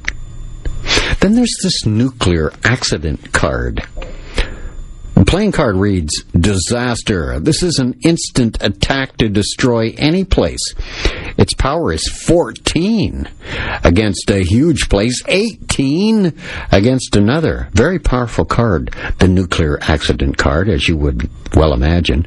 Nuclear power companies lose their action token when this card is played. On any place in the game, the world has already had 2 nuclear power plant accidents. Chernobyl, 3 Mile Island, and then Fukushima. You want to check the suspicious timing and the occasion of the accident at 3 Mile Island. FEMA, which now operates under Homeland Security, has the authority through that 3 Mile Island fake nuclear power plant accident card, has the authority to pass mass evacuation onto residents in the perimeter of any nuclear power plant. Today, FEMA can tell you you must leave your home. You're in an area where it could be dangerous. It's their legal right. And it's an interesting coincidence, too, that 3 Mile Island, that incident that set all of this power up, occurred just one day after FEMA became operational. Just came into existence. They gave it a power right away. And that card, the nuclear accident card, very powerful card, in the game of the Illuminati New World Order card game. Cover more of those cards and more of those attacks that you've seen and heard in the past few years on Talk Radio AM 640. I'm the guy to call space. It's A View from Space on Talk Radio AM 640. Got a comment, or you'd like to critique the show, or if you've got some information, or if you'd just like to say where in the world you're listening to AVFS from, you're welcome to email me at space@640toronto.com or spaceman at 640toronto.com. Right now I'm talking you through some of the cards in a card game called the Illuminati New World Order card game, which is actually showcasing these cards have power. You play these cards against your opponent, and the idea, of course, the object of the whole game is to take over the world. Control all the people in the table, and you do it through the cards. So there's one card called the computer virus card. And this next card I'm reviewing here for you is the nuclear accident card. And, of course, these events have already happened to us. For instance, Fukushima, the latest nuclear accident card played by the Illuminati. Now, going back to when FEMA was first authorized, operating now under Homeland Security, they have the authority to mass evacuate residents in the perimeter of any nuclear power plants or floods or any kind of tragedy that happens. 3 Mile Island incident, by the way, occurred just one day after FEMA became operational. As I said before the break, FEMA arrived on the scene, you see, of the nuclear power accident and helped arrange an atmosphere of panic Yes, and lobbied for mass evacuations that would have given FEMA authority over all other federal, state, and local government bodies. There is some evidence that can't be looked away from. It can't be discarded that 3 Mile Island was actually an act of sabotage to give FEMA this kind of power. At the time Steve Jackson was creating this Illuminati card game, the nuclear power plant accidents at both Chernobyl and 3 Mile Island had occurred, but Fukushima was yet still to come. So that's why Jackson included a nuclear accident card in this card game. And does that mean there's possibly a planned nuclear power accident or terrorist attack yet to come in our future? I would say yes.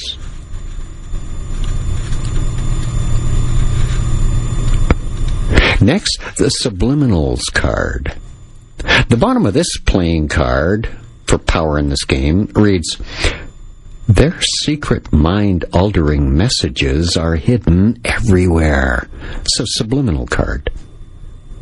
The number of media groups you control is added to the power in the game, you see, and global power of the subliminals. Subliminals in all avenues of mass media, of television, movies, printed advertising, is so effective that the public has been reportedly conditioned to believe that subliminals either do not exist or that they're ineffective and aren't used. I've got news for you. They're used in a large, sophisticated way. Now, another card you can play in the Illuminati card game to take over the world, to rule the world in this New World Order game is gun control card. Bottom of this card reads, "Increase the power of all violent government groups by increasing the power of all criminal groups by 1. Steve Jackson, the inventor of this game, is quietly communicating a very important factor. Gun control has historically made it much easier for a government to become more violent in the manner in which it treats its citizens, in fact. The first action is new dictatorship. It takes control to seize all guns from all people.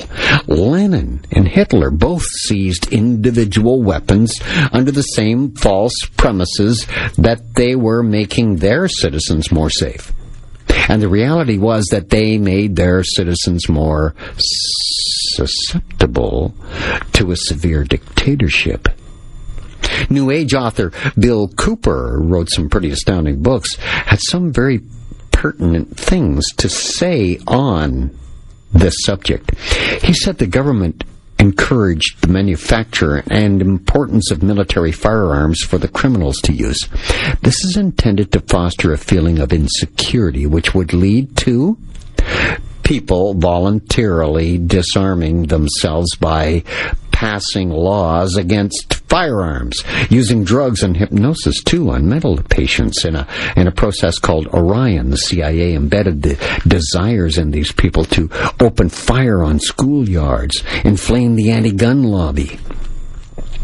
These happened all over the world. In every instance, the incident at the women's school in Montreal, and the shopping center incident in Canada, the Stockholm, the California massacre, Columbine, Virginia massacre, Sung Hui Cho, Kim Virgil, the shooters, all ex-mental patients, or were currently under mental care by a psychiatrist, all on the drug, the psychotropic drug, to make them do what they do.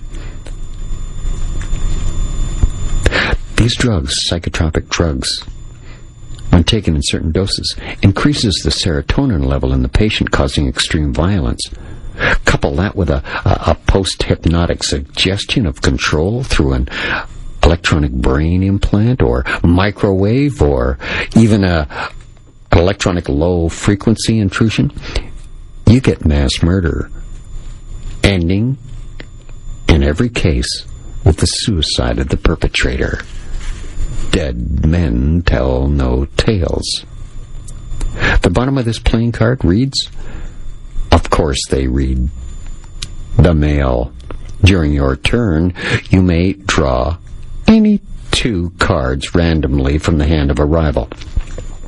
When our nation was agonizing over the terrible spate of post office shootings, who would have thought that the Illuminati had instigated them in order to further destabilize the culture so as to bring on the New World Order? All of those upsetting events have a cumulative effect far beyond their individual force. They make people feel bad about their lives, about civilization. As these people question, what is wrong with our society where there's all these shootings? That such murderous rampages are occurring.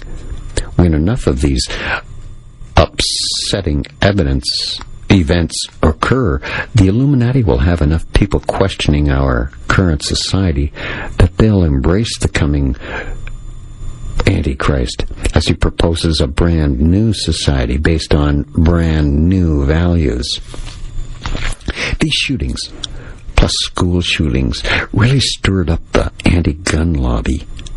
One lobby issued a report that said they examined the shootings from the 1963 to the 2001 time period, discovered that the firearm in greater majority of the cases were bought legally. The unavoidable implication is that gun laws need to be changed so that such mass murderers could be stopped. From August 1986 to 1989, in America, they had 355 attacks alone reported, undoubtedly around the entire country. There's no report that gives a total of post office murder rampages or the total number of workers and supervisors killed.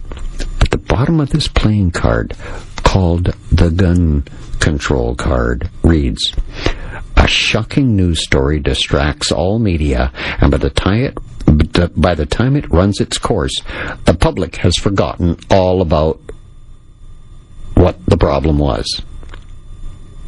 And everybody wonders, why did they do it? It's always why.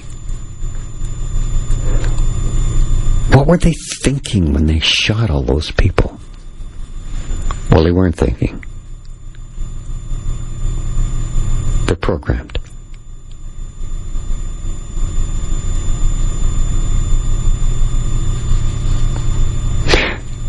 Now, if you take a look at the sniper card, the picture taken in its entirety is a man screaming Illuminati mind control. First, the face of the sniper. He's in terror. His eyes are not only protruding, sticking out of his head, they exude evil. The face seems to be falling apart to the point where the straight background line separating a couple of black triangles serving as the backdrop to the face seems to pass behind the face. This is the perfect picture to accompany the description of how a mind control slave is activated by his handler. Listen. To create a trained assassin, the alters, mind control slaves, commonly called deltas, were desensitized towards pain and death. Hypnosis was also used. You desensitize them with psychotropic drugs. They don't feel any remorse. They don't have any emotion at all. It's even used in the war. Syria. Hypnosis was also used. The potential victims devalued satanic rituals, also involved in the creation of these mind control victims. I got more Illuminati New World Order cards coming up. Next on AVFS on Talk Radio AM 640. Direct your emails to Spaceman at 640toronto.com or space at 640toronto.com. Thanks so much for the one you've sent me. Now, back in 1990, when this game was first conceived, the game called the Illuminati New World Order card game, the role-playing inventor Steve Jackson was planning his game that would actually, well, hit very close, very, very close to home. So close to the actual plan of the Illuminati to propel this world into this new world order, setting the stage for actual plan, the kingdom of the Antichrist. The game is made up of playing cards, as I said. 3 of the cards actually predicted the events of 9/11 11 years before it happened. It was already in the game.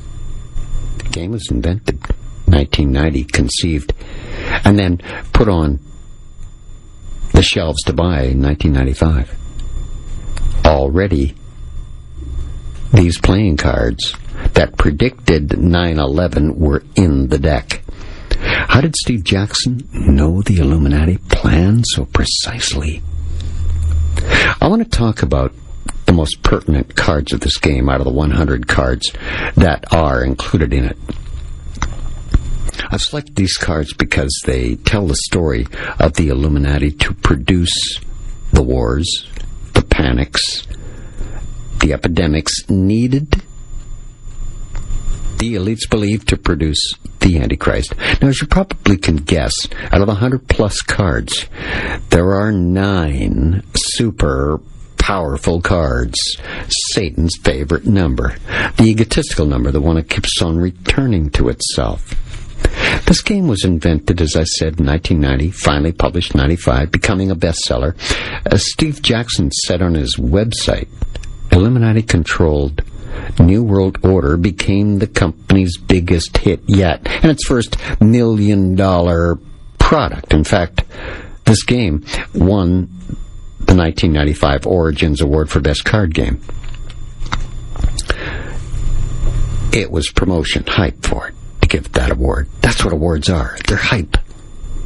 Keep in mind the dates now. Invented 1990, published 1995. Card number 1 is called Rewriting History. The Illuminati realized they have to deceive an entire population of people if they have any hope whatsoever of achieving their coveted New World Order goal. They realized that the public schools were graduating students who read too damn well, knew too much. Their scope of knowledge was wide, and they communicated too well. So these students generally distrusted big government, with good reason, and governmental authority. So the Illuminati had to gain control of the public system from the foundation upward, if they had any hope of instituting this one world government that would be welcomed by the New Age Masonic crowd that would accept their New Age Masonic Christ. As early as 1911, the Illuminati began buying textbook writing companies until they owned them all after World War I. That was completed. Once they got control of textbooks, they gradually began to dumb down the curricula and rewrite history. Today's students of public schools since World War II have received increasingly inferior educations. So now, the population that's out there now that have been put through this education system is really academically inferior. What they are really are just political herds of, well,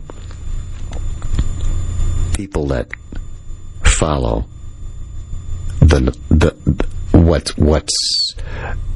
what's been told them. The politically correct crowd. That's who they want now. That's why there are universities in the United States of America are now censoring people, when universities years and years ago used to be places for all manner of thought and welcomed. Not anymore. It's too politically correct. In other words, a political herd of, well, let's call them what they are, sheeple. Not people, not sheep. Sheeple. Rewriting history is the first step in implementing the New World Order. Card number 2.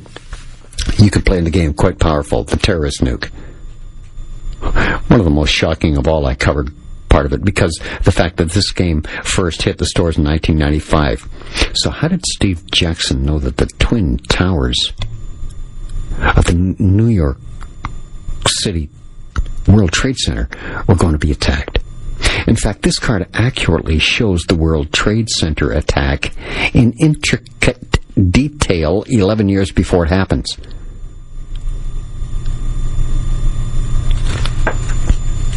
The card actually shows the one tower was going to be struck first. The picture on the card shows the moments between the first tower strike and the second. The card accurately shows the very floors that the first plane was supposedly slamming into near the top of the Twin Towers. How in the world could this inventor of this card game know the very floors that were to be hit?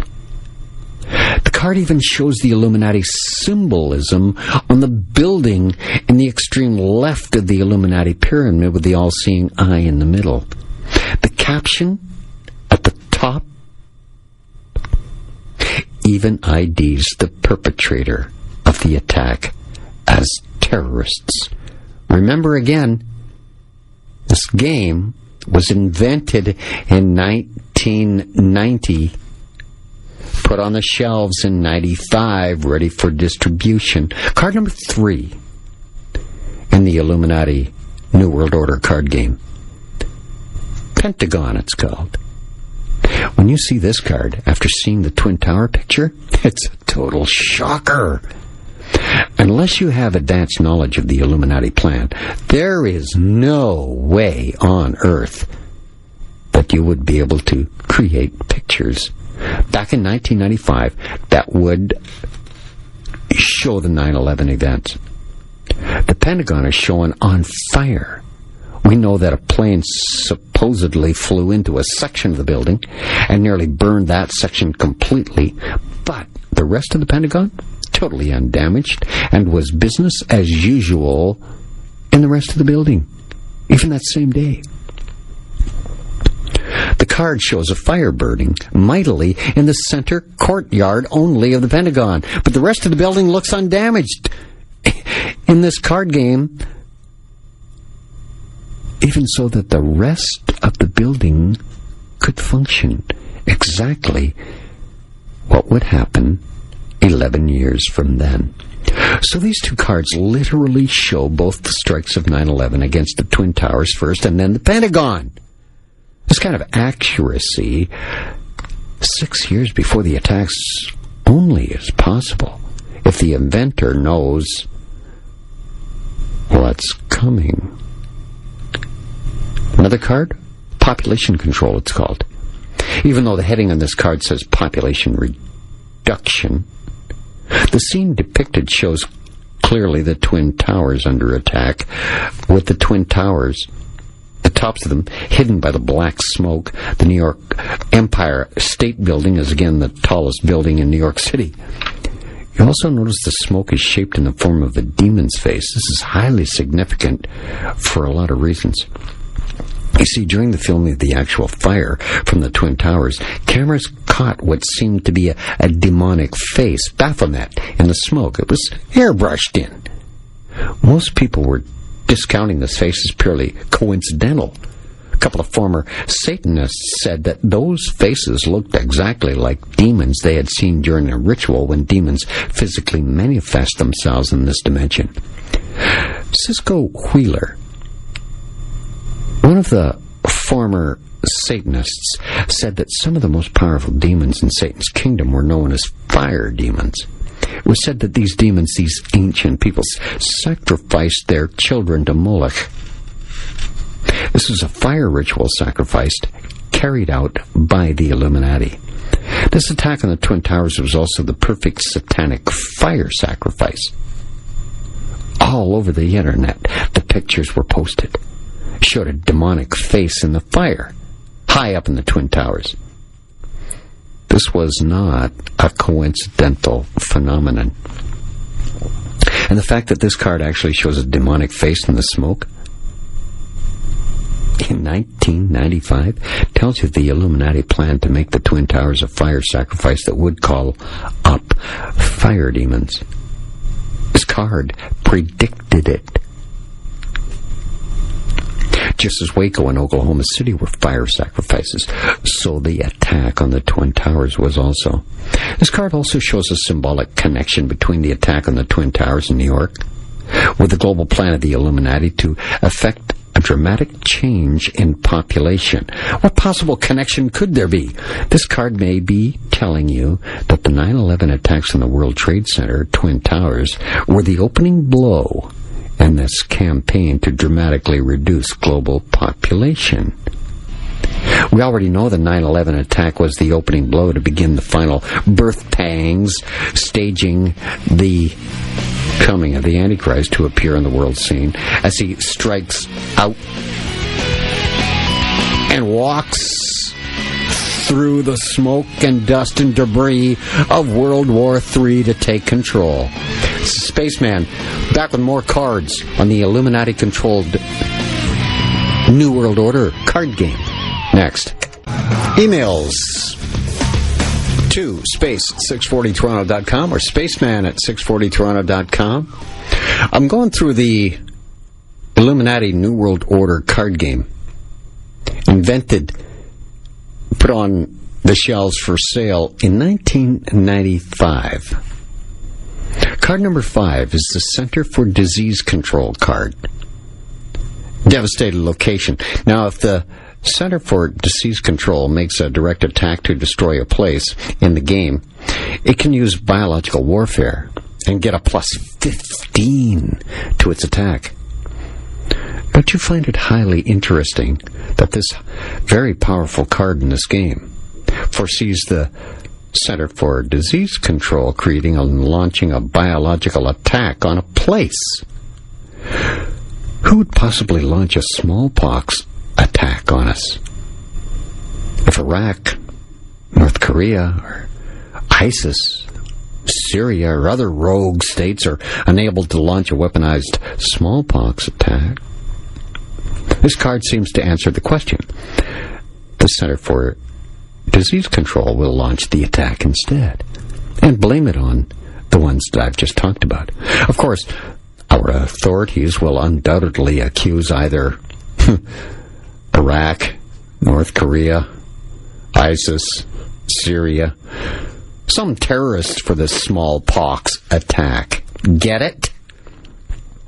The latest one was the Zika virus, by the way. And there was SARS. There have been many.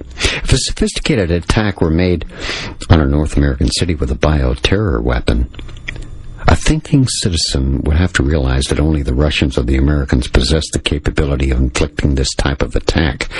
Remember when 11 of the world's top scientists in the field of DNA and in fighting infectious diseases started dropping dead?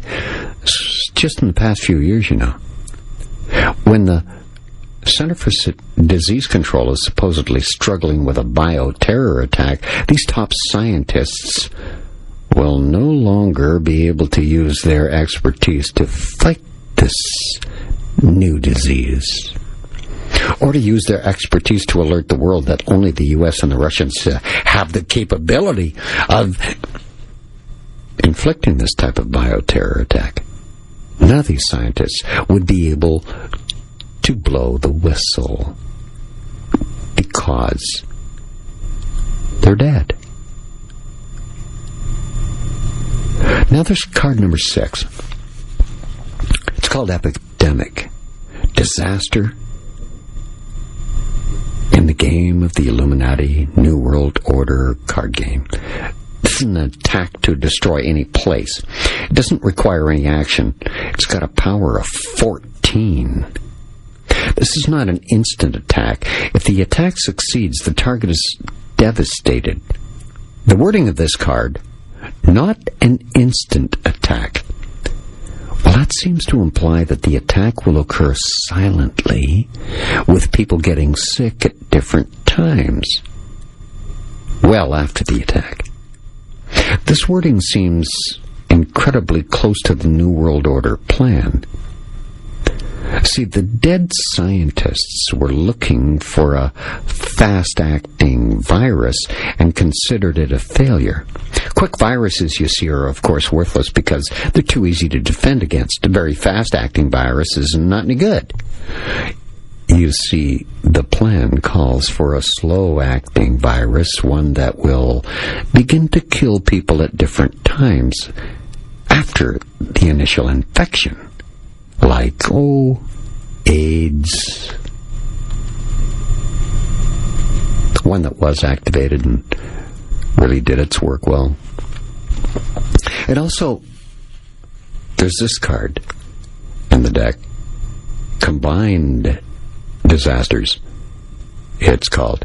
Once again, how did the inventor, Steve Jackson, of this role-playing game know that as well as planned attacks like 9/11 and infectious diseases, the Illuminati has a myriad of other planned disasters that, when combined, they will so panic the people of the world that they will allow their freedoms to be taken away. For our own good. What are the types of planned disasters the Illuminati have planned in combination? Wars. World War III will in fact be comprised of 3 wars. Middle East, with an Iranian attack possible at the trigger. The Korean Peninsula, as North Korea attacks the South with unconventional weapons, and China takes her side, causing a nuclear crisis. See, China could invade Taiwan. Terrorist attacks in cities. Combined attacks. Unprecedented earthquakes happen. Economic collapse happens. A fake alien invasion. All the events like that could come in at around the same time. One after the other. Bang, bang, pow, boom. Can you imagine what will happen if Los Angeles is hit with a 9.0 quake? New York City is destroyed by a terrorist-planted atomic bomb. World War III breaks out in the Middle East. The banks and stock markets collapse. Extraterrestrials land on the White House lawn. Food disappears from the markets. Some people even disappear. And the Messiah presents himself to the world, all in a very, very short spate of time. Can you imagine? The world power structure can and will, if necessary, make some or all of these things happen to bring about the New World Order. They mean business. Here's another card in the Illuminati-controlled New World Order card game. Kill for peace. How did this inventor know to connect the appearance of the Antichrist with the phrase, kill for peace. The broken cross is a symbol of the Antichrist, of the witchcraft he will practice. This symbol means the appearance of the Antichrist is tied in with the goal of achieving world peace. This card ties in the symbolism of witchcraft, the broken cross, with the establishment of peace. Getting rid of the three monotheistic, troublesome religions, Islam, Christianity, and Judaism. And in the card, you'll notice in the picture, the person is finally getting his dream of overthrowing the establishment. And a new world order is dawning. Events are occurring now, weakening the old world order, so the new one can be established. You'd be surprised to learn how many of the recent events in our society are designed to enhance the global dictatorship which the Antichrist will take control. It's later, much later than you might think. Events foretold in this 1995 card game.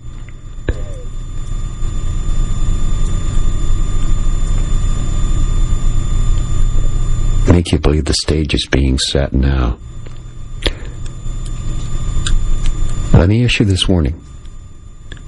After hearing this show tonight, you'll never look at news the same way again.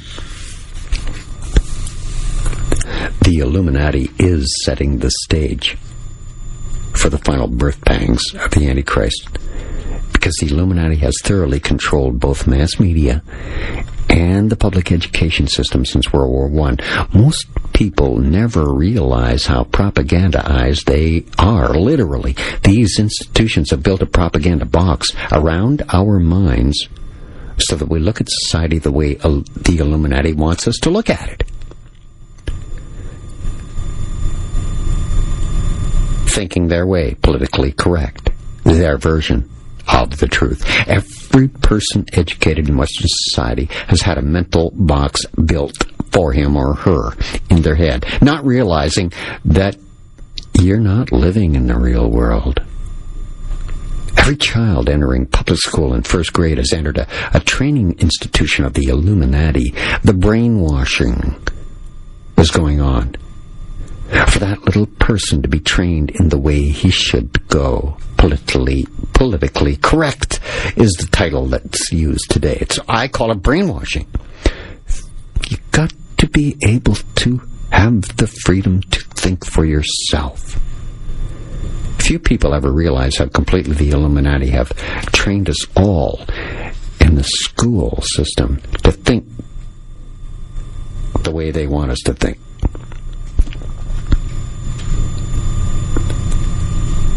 Don't think inside the box the way they want. Think outside the box. The box is the prison. The box is the cube. It's the cell.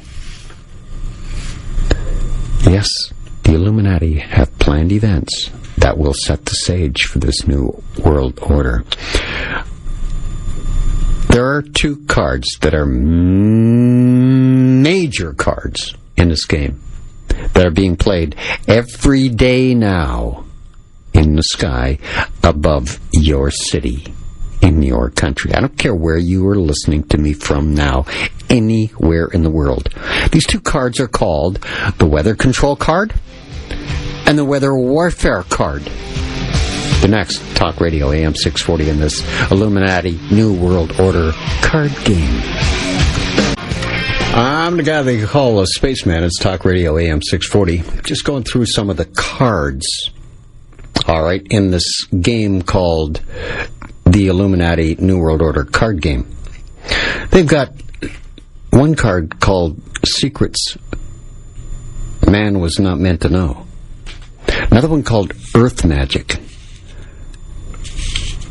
Another one called the FBI. Another one called Holy Grail. These all have a power. Political correctness I was talking about earlier. You have a card on that. There's one called the Conspiracy Theorist. Should they be allowed to to live is the card played on that. It's pretty incredible. So I want to get into some of the most important cards in this 100-plus card game. Weather control and weather warfare. 2 cards. The bottom portion of one of the card reads International Weather. It says, all places you control, you get a +6 to defend against any disaster. But any disaster you visit upon arrival, except in space, has a +4 power. Meaning what kind of potency it has if you can beat the other player's card that he plays against you. Now, the bottom portion of the card, Weather Satellite, reads, real weather satellites don't just report the weather, they change it. You may increase it by 10 or decrease by 4 the power of any hurricane, rain, or tornado. And if you're a regular listener to AVFS on Talk Radio AM 640, I have covered these freak superstorms and even told you the science behind the creation of them. The information, the write-up on each of these 2 cards, gives you a very startling education on the information. All places you control tells you that the Illuminati control the weather in places anywhere on Earth. It tells you they can defend against any disaster, and tells you that the weather warfare truly exists and needs to be defended against. Disaster you visit upon arrival tells you that nations are actually capable of wreaking natural disasters on each other. But remember, that's the worldwide Illuminati who is ultimately in control of all events. That is, until the Antichrist arises. The latest superstorm is the flood in Sri Lanka. It's on your Illuminati-controlled mass media right now. Tonight. Water flooding Sri Lanka. Killing many. And on this weather card, the words, except in space, tells you that at least some weather warfare weapons are actually in space. The satellites aren't just putting down pictures. The write-up on the weather satellite card shows you critically important factors. Here's what's written on the card. A real weather satellite doesn't just report the weather, it changes it. That tells you that the satellites are actually either used to send out the signals to control the weather in a particular location, or that the signals are passed through the satellites. This gives you a better understanding of weather control and warfare. The words printed on the card say, you may increase by 10 or decrease by 4 the power of any hurricane, rain, or tornado, as I said. That tells you that the hurricanes and tornadoes can be created, then manipulated. More instructions on the card say, the power of any other attack to destroy tells you that the huge natural disasters like hurricanes or tornadoes are created, steered, and manipulated in order to destroy specific targets. Now, I have to tell you, the earthquake in Haiti, covered here, and the incredible devastation that was in the United States that Katrina affected was the weather card played by the Illuminati in your time of living right here on the earth. You remember Katrina. The specific cards deliver heavy-duty realizations. But nothing new for a listener of AVFS on Talk Radio AM 640. The threat of natural disasters used as weapons is so terrifying that the United Nations even passed an international law forbidding nations from using these weapons against each other. Yeah. But the treaty does not forbid leaders of a nation from using this technology against their own citizens. Not only can hurricanes and typhoons be created, they can be dissolved and they can be steered. There's no reason whatsoever that a hurricane should ever devastate any land anymore with this kind of control. But it's meant to do that. Russians, by the way, are the best at weather control. The average Russian accepts weather control as a normal factor of life. Almost daily, some Russian weather modification company is advertising their services. These companies are public. America lags so far behind, and the people lag so far behind in their thinking and understanding of weather control. They still, millions, still think it's impossible for the Illuminati to create a series of devastating events over a period of time that will accept a radical change for a new world order. Here is now and active.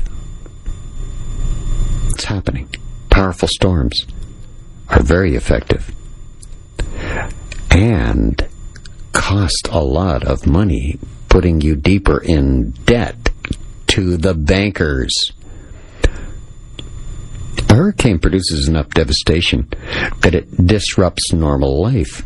It can force people from their houses, leaving them to police and or military control even, especially if martial law is imposed, like it was with Katrina. Finally, people who have suffered grievous losses are dependent upon organizations like FEMA now if their home insurance will not cover all the losses. So people are led to trust the very wolf that'll one day eat them. Finally, one day after a number of horrendous natural disasters have hit the country and throughout the world, a spiritual Superman will arise on the world scene and will announce the reason America and the rest of the world have been suffering so much. It's that our industrial revolution is imposing stresses on Mother Gaia. These are the climate change people. Mother Gaia, our Earth, has finally started to take matters into her own hands, they tell us, by imposing these disasters. No, it's man-made. And the Antichrist, when he comes, will have so many people already believing that Mother Gaia and climate change actually exists. When he orders the rewilding of areas throughout the world to be carried out, people having to move off of places that don't want people living anymore, they will welcome that. Because you see, the Illuminati have a plan in which most of the land in the world will be set aside, prohibiting man from carrying out any human activity, because you're ruining nature. You're threatening the little rare species of insects, say, or birds, or wildlife. All humans will be shoved aside and put into tightly controlled land areas. Little or no human use will be the designation. Buffer zones, highly regulated. These are areas that are precisely the areas affected by climate change. Now, the bottom portion of this weather card reads this way. This device can act once per turn. It can increase the power of any attack or destroy a place or of any disaster by 2. Scientists can also create earthquakes by changing the composition or structure of the Earth. This technology is Tesla technology, first perfected by the Russians. It's Spaceman. More cards next on Talk Radio AM 640. It's the Spaceman on Talk Radio AM 640. The entire plan, well, not all of it, but most of it, what the Illuminati have planned with their disruption of the natural order of things here on the earth to force this new world order upon us is all in these cards that have a certain power in this card game that I've been talking about for the last while. There's another card called Emergency Order. The Emergency Order card has this written at the bottom of the card. This card may be played at any time and counts as the action for the group it affects. The power for one government group is increased to +6. Link this card to your chosen government group. But this card immediately increases government control and power. Is intriguing. These emergency powers are conceived to be imposed by government agencies. The low-ranking soldier that's pictured on this card is roughly manhandling a dark-skinned minority person. Now, the Illuminati plan includes the deliberate instigation of terrible calamities brought on by wars, also natural disasters, urban lawlessness, as a means to restore order that they have disrupted. Our leaders will announce they must impose martial law, suspend the Constitution, all liberties and freedoms suspended. They will explain that they will have to do this temporarily take away the freedoms before they can restore law and order. Which brings me to the next card, the Law and Order card. You know what the bottom of this card says? Increase the power of all conservative groups by +2 only. Increase the power of all straight groups by 2 only. And increase the power of all straight conservative groups by just 3. This card replaces any yellow New World Order card in play. So at first glance, it looks like this card is supposed to give additional powers to conservative groups, because they're the ones, the first groups on the target list. But remember how Hitler refined conservative once he came to power? His brown shirt thugs and other supporters were suddenly the new conservatives, while the patriot groups, who had been known as the conservatives, were suddenly the outlawed group, the targeted group for either intimidation or outright destruction. That is today's reality. Demonized. There's a severe warning in the last sentence. This card replaces any yellow New World Order card in play. The key word, replaces. Law and order, once it's in play, well, it replaces all other strategies for imposing the global dictatorship, because it will be the iron fist that will pummel the opposition to death so that the New World Order can be instituted. All the other strategies were designed to get us to the iron-fisted law and order stage. Here's another card. It's called Death to Fanatics. Death to all fanatics, the card reads. If there's one thing you can't stand, intolerance. The Illuminati truly cannot stand fanatics, whether they be from Christianity, Muslim, Jewish religions. In the mid-90s, the news media suddenly began calling Muslim suicide bombers fundamentalists, a word usually reserved for Christians who are very serious about their faith and about soul winning that goes along with an active faith. Muslim clerics, way back then, before 2001, began to complain about calling suicide bombers fundamentalists because there was nothing in the Quran that interpreted it that way. That the sudden change in terms smacked at the beginning of a propaganda campaign to demonize Muslims. This was the beginning of a campaign to lump all fanatics into the same group so they can be dealt with severely and at the right time.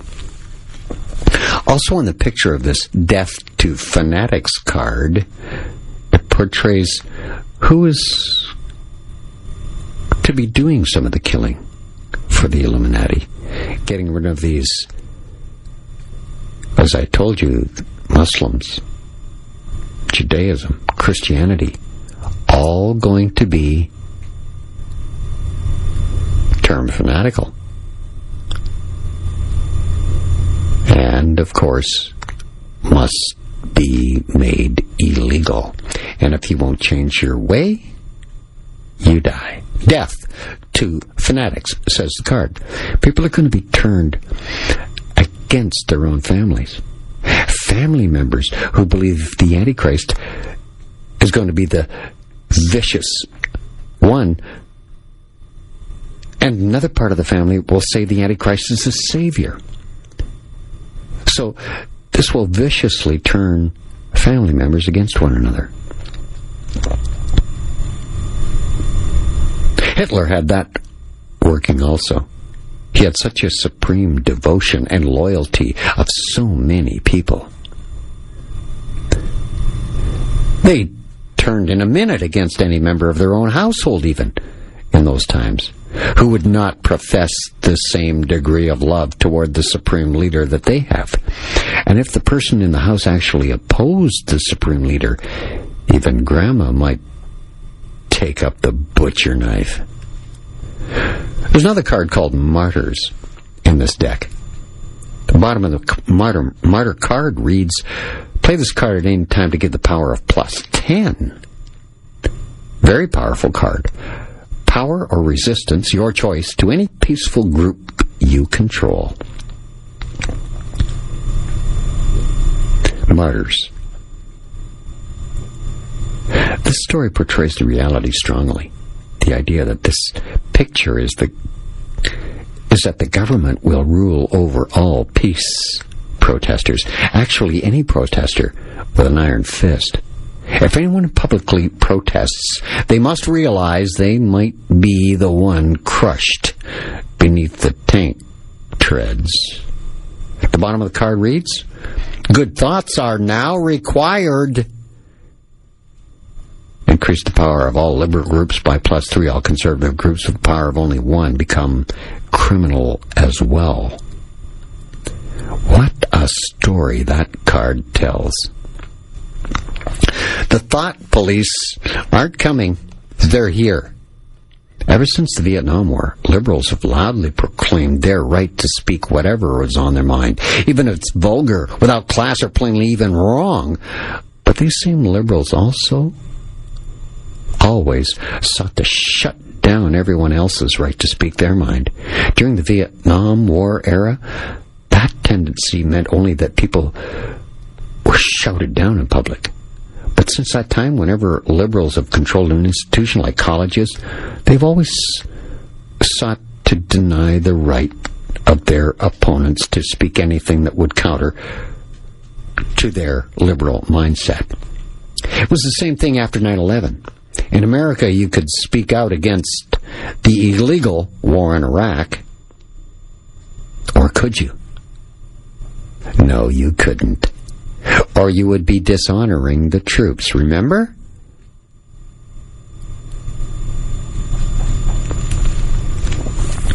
Support our troops, no matter what. They're dying for you, no matter what. The New World Order is going to carry this tendency to a murderous extreme, as depicted in the picture of the martyr's card. The victim has just died on the picture of the card because he's used an insensitive pronoun, while the other victim that's pictured in the card has just died because he ate flesh of the dead animals. Seriously, a vegetarian diet will be mandated, and all eating of animals will be outlawed. After all, as PETA, People for the Ethical Treatment of Animals, has always taught, human beings are just animals that, for this moment in evolution, are higher on the evolutionary ladder. Therefore, there is no practical difference between a pig, a cow, a chicken, or a human. This brings up the subject of abortion that's been used for population control, as is the gay lifestyle. While it's perfectly reasonable for these types of people to kill a human being still in the womb, it's outrageously wrong for you to kill an animal to eat. Get it? Finally, notice that all conservative groups who are weak and can't defend themselves are to be classified as criminal under this new system. Actually, the game differs from the real plan at this point because all conservative groups are planned to be classified as criminal, no matter how large, how small, or how powerful, or how weak they are. They'll all be weaker than the central government. The New Age author, William Cooper, said that the net is going to be drawn so tightly if a person has just taken the wrong magazine subscription in his lifetime, he could be arrested and possibly even killed. Welcome to the final stage of the New World Order. This is the stage called the cleansing, which leads me to the next card I've chosen to speak with you about tonight, called cleansing. The pervasive surveillance society. You know what the bottom of the card reads? All government groups in your power structure gain the ability to listen in on phone conversations worldwide. Increase the power of all your government groups, and you are totally immune to the phone freaks. If you ever have no government groups, you must discard this resource. That's the rules of the game. As we heard into the all-pervasive surveillance society, think of this card and of the overall surveillance plan it represents. Ponder carefully these points. All government groups in your power structure gain the ability to listen on a phone conversation worldwide.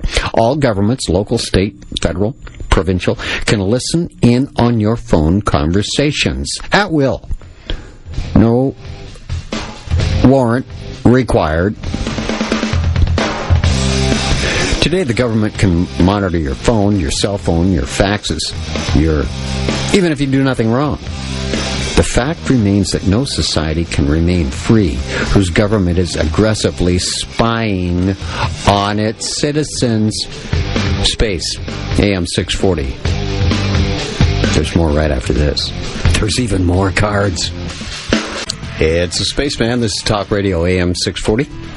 Emails to spaceman at 640toronto.com or space at 640toronto.com. Thanks for the one that you sent me. Really appreciate them, I really do, and I thank you for them.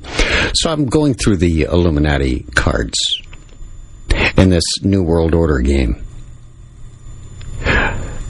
There's a card called Bank Merger, Market Manipulation.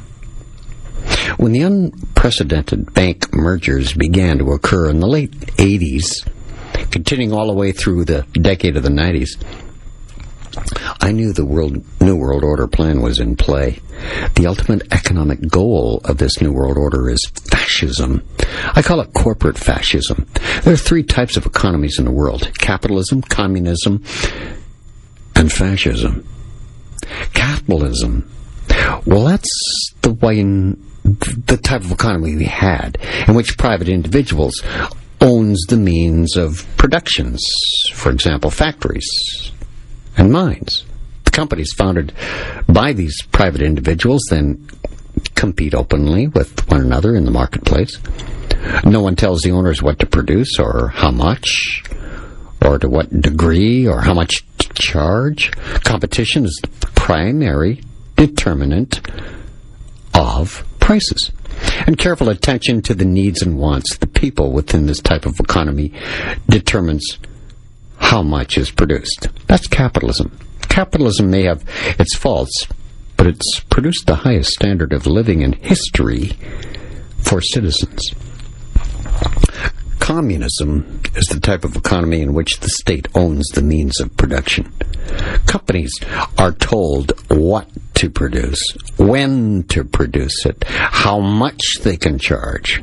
This type of control is supposedly enacted in the interests of the people to ensure that they're treated fairly. But history has clearly shown over and over that communism never works. What's more, it actually delivers the most wretched conditions on all of the earth for its citizens. Which brings me to where we're headed. Fascism. That was the corporate economic system of Nazi Germany, nationalist, socialist Italy, and imperial Japan. The evil triangle. Today, only Japan retains this system.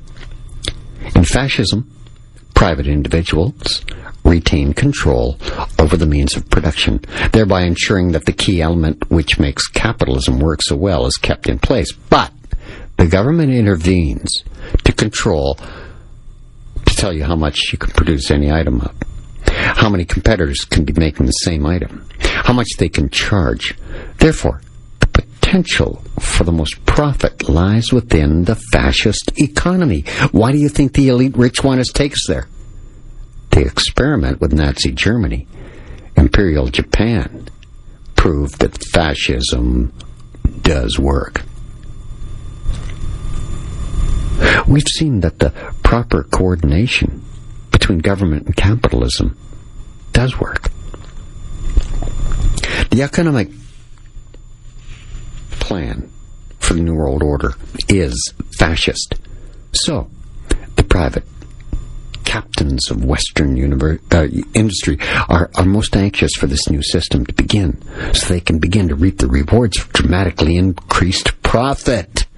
Since a fascist government heavily regulates how many competitors can make the same product, the number of companies is going to shrink dramatically. What do you think the takeovers, the mergers are for? For example, there may only be 1 or 2 car companies worldwide soon. Therefore, in the preparatory period leading up to the actual kingdom of this Antichrist to come, it makes sense that the process of only a few companies in the world making the same type of product or offering the same type of service to begin voluntarily through mergers, buyouts, and even bankruptcies. So this bank merger card in this Illuminati card game is a perfect addition to the game. The bottom of the market manipulation card reads, this card may be used at any time. Remove the action tokens from any one corporate group if you choose, and any or all bank groups. This does not count as an action. So you get a big break there. Truly, the stock market is being manipulated. New World Order planners definitely have a global economic collapse planned that will mightily bring in their Masonic Christ to the world scene. It was discovered that an economy obeyed the same laws as electricity, and that all the mathematical theory and practical and computer know-how developed in the electronic field could be directly applied to the study of economics. Human life is measured in dollars today. The recipients become state property. Those who get hooked on the economic drug must go to the elite for a fix. In this, the method of introducing large amounts of stabilizing money capital is by borrowing on future credit of the world. This basically consists of performing an action and leaving the system before the reflected reaction returns to the point of action. A delayed reaction. The means of surviving the reaction is by changing the system before the reaction can even begin. This is what the Illuminati are up to right now, today, in the stock market. Now, the card shows the police officer in his uniform, on his hands and knees in front of the hippies. People with long hair and beards. And a pose signifying he has been beaten. That's the police officer in his uniform on his hands and knees, signifying he's been beaten. The ultimate goal of the Illuminati in the 1960s, you see, was to encourage and encourage the counterculture movement in order to change attitudes and values of the youth so dramatically that one day the entire establishment structure would be overthrown. That's what everybody in the 60s was hoping for. overthrow the system. And then the baby boomers took over. And look where we are today. The worst, most incredible debt in the world. And terrorist attacks up the yin-yang. They bought a revolution. Now we're on the brink of fulfilling this old dream. The old world order, our old system, symbolized by the fallen policeman, you see, it is absolutely recognized before the New World Order can be established. It has to happen. This card is a powerful statement in the coming new system. There's also a card called the Rapture card. Even though I was surprised at the detail of the order of the cards, the inclusion of this Rapture card is a shocker. The Rapture is something the born-again Christian is aching for, not the Illuminati. But then occultists are also looking forward to the Rapture, having been alerted by their guiding spirits that such an event would occur. Beginning in 1987, guiding spirits of key New World Order leaders began to inform these human leaders to start preparing their followers for a spectacular global event that would, well, happen just after the New Age Christ comes on the scene, which is the Antichrist making his appearance. What was this spectacular event to be?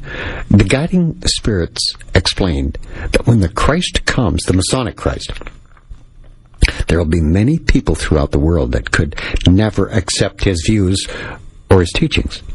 These people will be a great obstacle in the direction the New Age Christ will want to move the people of the world to.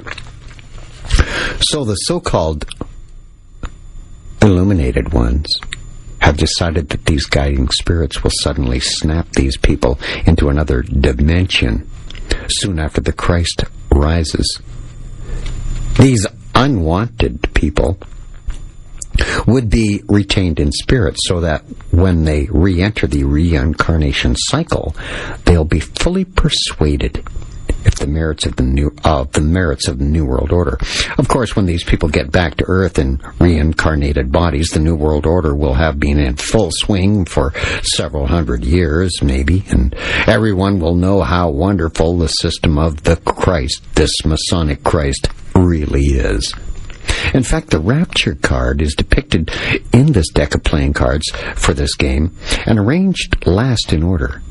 It speaks volumes about the fact that in 1995, back when the game was first on sale, the inventor, Steve Jackson, knew the entire plan of the Illuminati. They know that after the Antichrist rises, tens of millions of people worldwide are going to be taken in the Rapture.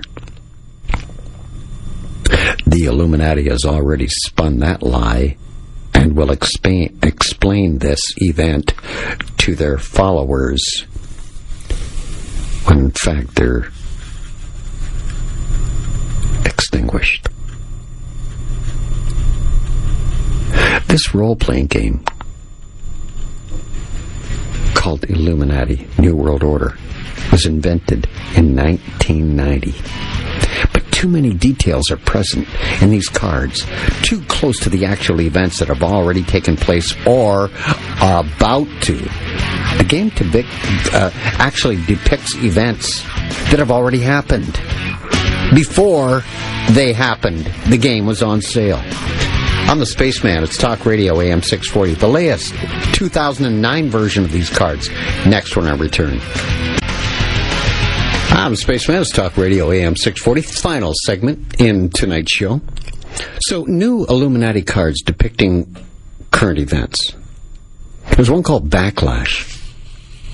Because these cards are, you see, added all along, all the way along.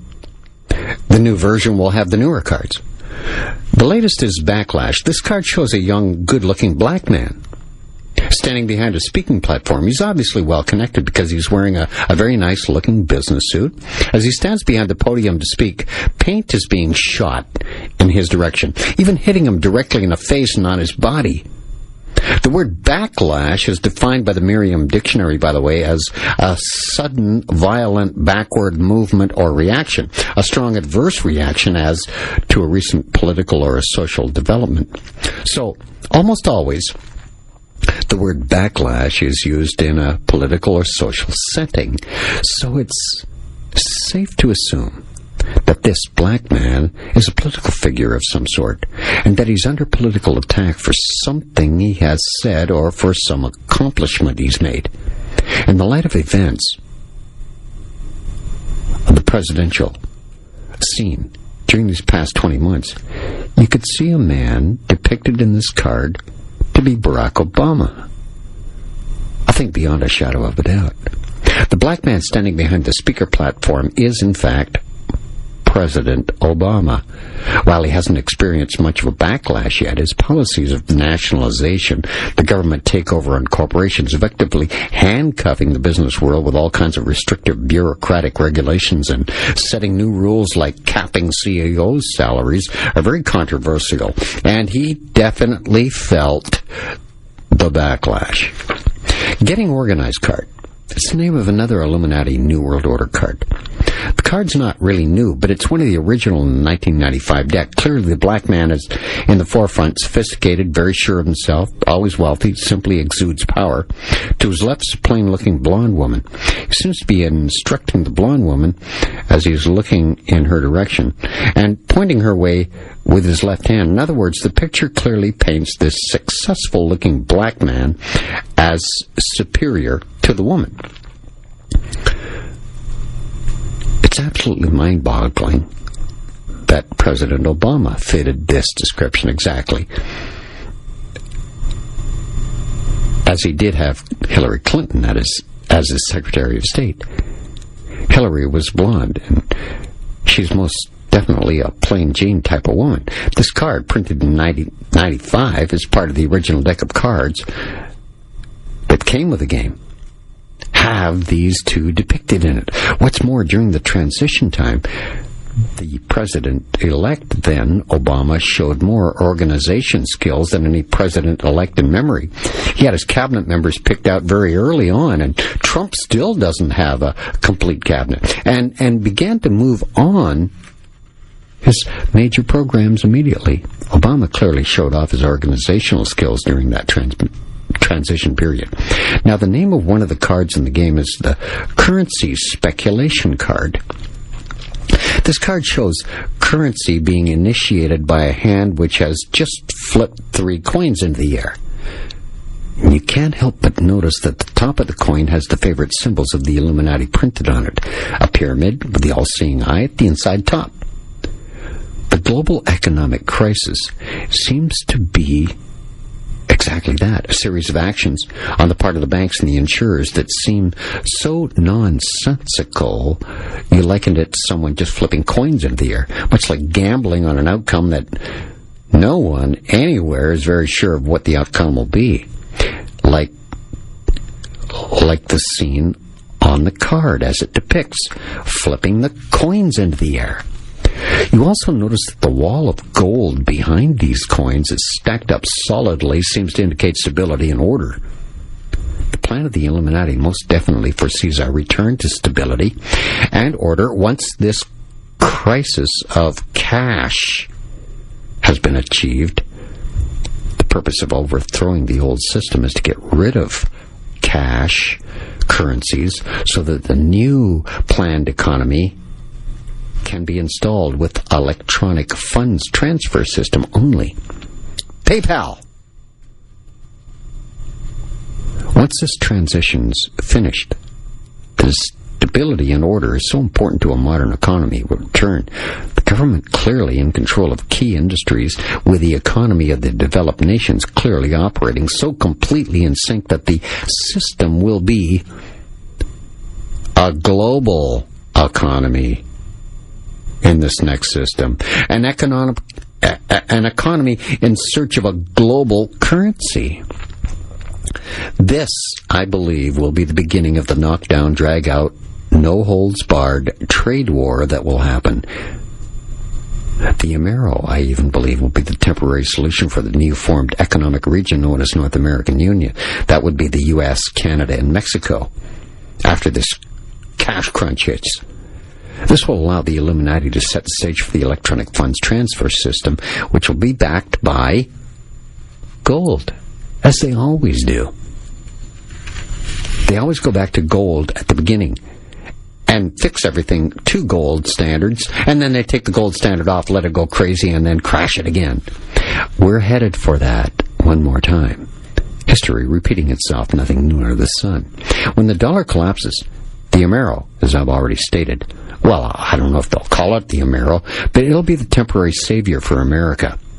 Then digital gold, as a private bank-managed currency, will replace it for international transactions. Digital gold is a form of electronic market backed by gold storage. Private clients deposit gold or buy gold reserves from Digital Gold Bank. Private clients then utilize digital gold accounts to make or receive international payments. You forget about Bitcoin now. It's going to be something else. Payment values will be determined by the price of gold backing transactions. Gold. It's always what the elites go back to. Illuminati have now begun to promote digital gold as a private bank solution, even to the potential devaluation of all fiat currencies. That's money that's created out of thin air, backed by nothing. Private bank digital gold is a move away from traditional fiat currencies issued by countries like the dollar. There's no backing by gold or silver, and the currency has a floating value determined by world currency exchanges every day, because they change every day. The idea surfaced in January of 2007. Article in the London Financial Times. A senior fellow and director of international economics at the Council on Foreign Relations, an Illuminati organization. His name is Ben Steele. He wrote it. When the CFR is behind something new, you can bet the chances are good that the new plan will be implemented.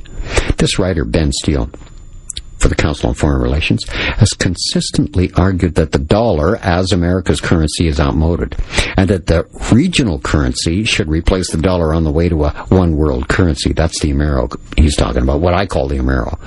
Gold banks already exist that allow clients to make and receive digital gold payments. Now, a form of electronic money backed by gold in storage around the globe, Steele wrote, could be the solution. Could it be that this Illuminati card game, the currency speculation, will lead to this type of a digital gold economy? I believe it is. After nearly every single change which the Illuminati has envisioned has been enacted only after a scripted crisis has erupted, which paves the way for the new system. I'm telling you, digital gold may very well be the plan which is in view from this new card. There's another card. It's called the nationalization card. Now that government's bailout monies are flowing to key companies which are most in need of much needed infusion of cash, and which the government has most targeted as the companies to be controlled in the first wave of fascism, the word nationalization is going to come up quite often in the Illuminati-controlled mass media. Protectionism, as they call it today. The true fascism, private individuals, allows them to retain ownership of all means of production, factories, mines. That's the fascism. The distribution network required to sell the products manufactured. I tell you, it is the entire plan wrapped up in a silly card game called the Illuminati New World Order card game. I just told you about a few of the cards that I had time for tonight. This has been A View from Space on Talk Radio AM 640. Coast to Coast is next. I'm Space, and I'm out.